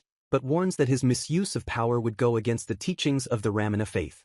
Alice questions the prince's competence, asking I wonder if someone who's easily manipulated would ever make for a worthy ruler. Hortensia smiles and declares the winner is Alice, as the crowd cheers hip hip hooray for Alice-ama. Gabriella scowls, lamenting the prince really lost. The defeated prince is covered in vines and shouts "Fuck." The prince, humiliated, screams "None of you know anything" as he continues to shout "Shut up." Alice observes the magical fallout. The vine wilted. Is his mana running rampant? Hortensia shouts it's dangerous. Everyone evacuate to the grand auditorium as the magical energy surges wildly. The magical energy shoots wildly as Alice runs out of the way. The prince crumples, thinking why does this happen to me, declaring I don't deserve this. Alice, narrowly dodging the destructive magic, wonders where are Gabriella or the rest of the Society of the Rose. Alice realizes they just left the prince and ran away and they're nowhere to be seen. Alice commands the rest of the Golden Dawn to step back, everyone, saying I'm fine. The prince is weak and cannot move, thinking I can barely move. Alice looks at the suffering prince, thinking he's suffering all alone. Alice screams in determination, in no way I can leave a child like that alone. Alice yells "I, idiot prince" and tells her group to come back. It's dangerous. Alice grabs the prince. Alice hugs the desperate prince, commanding calm down. Alice gives the prince a Judas stone, saying let the Judas stone absorb your mana and calm down, assuring him it'll all be over in an instant. Tears stream down the prince's face as the mana is suppressed. The raging magical power subsides into a calm, contained vortex. Alice closes her eyes in relief. Hortensia, smiling, repeats her condition for Alice. I want you to save those you can save and show me a brighter future. Alice is distressed, realizing I may be a reincarnator, but I did nothing but age in my past life and I have so little experience. Alice despairs, thinking the prince hates me and he must loathe being saved by me. The devastated prince clutches Alice, calling her San. The remaining Golden Dawn members rush back, shouting Alice-sama. Are you two okay? The opulent building stands undamaged. 3 days later, a fellow student exclaims I see names from the Golden Dawn in every subject posted on a notice board. The students are listed, Alice, her aides, the late joiners, and Laurier all passed all the 5 subjects. The students cheer that they made it through the winter tests, including Leticia-sama as well. The Golden Wolves cheer give me your howls of victory. The cat-eared members join in, though Ivan jokes there's something off about it, as they shout Mio and MEW. MEW. Laurier tells the ecstatic students that was sweet of you, and thanks everyone. Imperial aides arrive, asking who are you guys, trying to get the prince to the infirmary, as Alice learns Agaresta-sama will be taken to a medical facility suitable for the imperial family. Alice is astonished, having never heard of a medical facility just for the royal family. Gabriella, who has returned, is asked what are you trying to do after you just abandoned the prince and ran away, but she denies it, saying I just left to get a Judas stone. Alice notices that the arithmetic teacher Juliella seems to have disappeared, thinking the odd occurrences might be related to the Noble Rose Society. Alice realizes Gabriella is trying to frame me with magic, thinking I was so sick and tired of her shameless attitude I couldn't even reply to that. An aide reports that inside they found the teacher's coat and a thame, but she was gone without a trace. The mysterious disappearance and the prince's tantrum means the Rose Society should be in a much weaker position now, as an investigation has been launched since people fear something terrible happened. Later, Wilhelm informs Alice that everyone from the Golden Dawn is present. Alice's entourage is surprised when Alice steps onto the bench. Alice declares I will rely on the people I trust as much as I can, promising to train everyone so that my other aides and everybody else in Golden Dawn and you yourself never lose to anyone ever again. Alice's friends smile in confusion at her new resolve. Alice then declares the subject I want you all to study is flying. The entourage looks utterly shocked by the unexpected research theme. The class gathers for the winter passing ceremony, a tradition for everybody to hope that they make it through the harsh winter season, which Alice finds quite nice, comparing it to her end-of-term ceremony in my previous life. Headmistress Hortensia wishes the students well, reminding them the winter break exists so you all can make it home and greet the new year in peace, encouraging them to make the most of it. Hortensia looks forward to seeing them again in the new school term. Ivan the cat-eared student jumps up, protesting wait, admitting I'll miss being pet by you over the break and that I'll miss you. Alice comforts the visibly distressed Ivan, thinking he is so cute, assuring him that winter will be over before you know it, and promising I'll also bring a lot of gifts. The other beastmen are quick to complain, exclaiming just petting Ivan-sama all the time is unfair. Alice, realizing the general desire for affection, allows the whole group to swarm her, petting them all. The aides look fondly at Alice being swarmed. Alice says goodbye to her main entourage, promising I'll see you again after the break. The rest of the grade sends off Alice, shouting stay safe everyone. A student remarks that the bad rumors about Alice have completely died down because they were obviously false once you knew her, noting her aides are admirable. Back at the Twilight dorm, Laurier invites Alice to spend New Year's with us. Laurier blushes, adding that the sight from our castle is spectacular. Alice is ecstatic, shouting absolutely. Alice immediately contacts her parents, telling Laurier I'll ask my parents for permission by spirit right away. The maid reports you got an immediate positive response, my lady. Alice is happy they agreed, admitting I was worried they wouldn't let me because of how sudden it was. Alice's father is overjoyed that Alice will spend New Year's with her school friends, immediately changing his winter plans because we miss Alice so much. Connie, crying, expresses happiness that Alice blessed with wonderful friends. The arrangements for the holiday trip are made. Wilhelm asks Alice how's the packing going. Alice notes she barely had any luggage, outlining the travel plans. Carriage number 1 for the Virgil brothers, the Oculus house and carriage No. 2 for the Heimer siblings. Wilhelm assures the maid that Alice and I have enough fun for your share as well. Alice's maid, saddened by the parting, is told to enjoy your stay at your homes. Wilhelm worries flying is scary, right? But expresses excitement to see the solutions the group come up with for flying, promising I'll help out. Alice details her research on flying, realizing there's no way to fly here using conventional methods, finding it mysterious and a strange limitation since there's magic in this world, accepting Wilhelm's suggestion that her ideas are mysterious as a compliment. Alice notes that because the Ramina faith has a negative view on magic, nothing new is being discovered despite the many amazing powers in this world. Alice and Wilhelm discuss the possible applications of attacking from the sky, agreeing it would be convenient. Alice shouts dragon in excitement. Wilhelm, blushing, asks do you like dragons and have you seen a dragon before, cautioning Alice to because we're in public. Alice confesses I love them, feeling the romance just knowing they exist. Wilhelm cautions Alice that he only saw a creature with small wings flying really far away, so I can't really say if it was a dragon, as Alice excitedly asks was the dragon cool. The beastmen excitedly tell Alice you might see one if you're lucky in the Einshut territory. Alice is thrilled, thinking this really excited my occult fanatic soul. Alice is even more excited to go to Lauriism's territory now. Alice outlines her holiday route, Einshut territory, sleeping over at Lauriisama's house, then Heimer territory, joining up with my family, followed by a trip to the capital, hoping where it's possible I might see a dragon. Alluris carries Alice into the carriage, calling her so light. Alice thanks Alluris as he sits her down.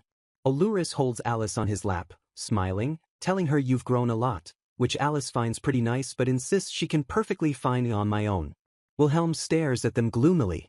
Alice, noticing Wilnisama's acting wonders as he's sulking because I'm monopolizing his beloved brother. Alluris ignores Wilhelm's request to let Alice go, arguing it's been a very long time since I last saw her. Alluris takes Alice from Wilhelm, admitting I almost never get the chance to dote on Alice, so I want to give all while I can. Wilhelm, frustrated, yells at the seatbacks reveal the labels of winner and loser from the duel. Alluris tells Alice a story about Ivan-sama. Tried to scare a stray cat. Alluris continues, explaining Ivan and the cat just ended up playing, finding the anecdote so cute. Alice leans contentedly on Alluris. Alluris looks very serious. Connie notes that both brothers been taking turns looking out for danger. Alice suspects their protective nature stems from facing many other dangers since she was almost assassinated by Rouge. The carriage travels onward. Connie announces we're close to the Claris territory. Alluris explains that travelers are uneasy because most commoners never even leave the influence of a guardian stone. Alice recalls learning that guardian stones are like monster repellent that noble carriages use. Alluris confirms that while actual guardian stones are too large, they take a small one with them to repel monsters. Alluris points out that the capital is built on a natural guardian stone, with territories having a mid-sized guardian stone of their own, meaning you only find weak monsters in and around territories, but at the border you might also find some strong ones. Wilhelm adds we can't even imagine what kinds of lives they live beyond the protection of the stones. Alluris looks out the window, alerting the group there's monsters. By the highway. Alluris is told it's just a small planta, and asks if a magician is needed for help, prompting Alluris to volunteer. I'll go. Alice is surprised. Alluris explains a planta that's still parasitic is no big threat, cautioning Alice, you're a first grader, so you haven't had magic beast studies yet. Alluris explains that monsters and magic beasts don't reproduce, but appear in the ground as parasitic plants called planta. Alluris states that hunting a planta before it awakens is part of the duty of nobles. Alice begs to come along since he says it's not dangerous and that it's a noble's duty. Alluris reluctantly agrees on the condition that she promise to stay next to Will and I. Alice agrees okay, and Alluris assures her will make sure to protect you. Luix, the oldest son of the Heimer family, arrives and Alice, surprised to see him outside the carriage, asks why are you here too? Onyx quickly agrees to join them, saying if you can come, then there's no way I would go back. Wilhelm tells Alice hold my hand and let's hurry. Alluris sees the terrifying parasitic Baphomet monster, a high-ranking one, realizing I've never seen this one before. Alluris is shocked, thinking the Baphomet is only supposed to show up in the Borderlands. Alice recalls in my previous life, Baphomet was the name of a famous devil working for Satan, realizing if this was allowed to grow and ripen, it would be quite a threat. The sheer size of the Baphomet is shown. Onyx is visibly scared, whispering it's so creepy. Wilhelm yells let's hurry up and cut it off, but Alluris shouts wait. Wilhelm attacks the Baphomet. Alluris looks on, astonished. The powerful Baphomet monster is wounded,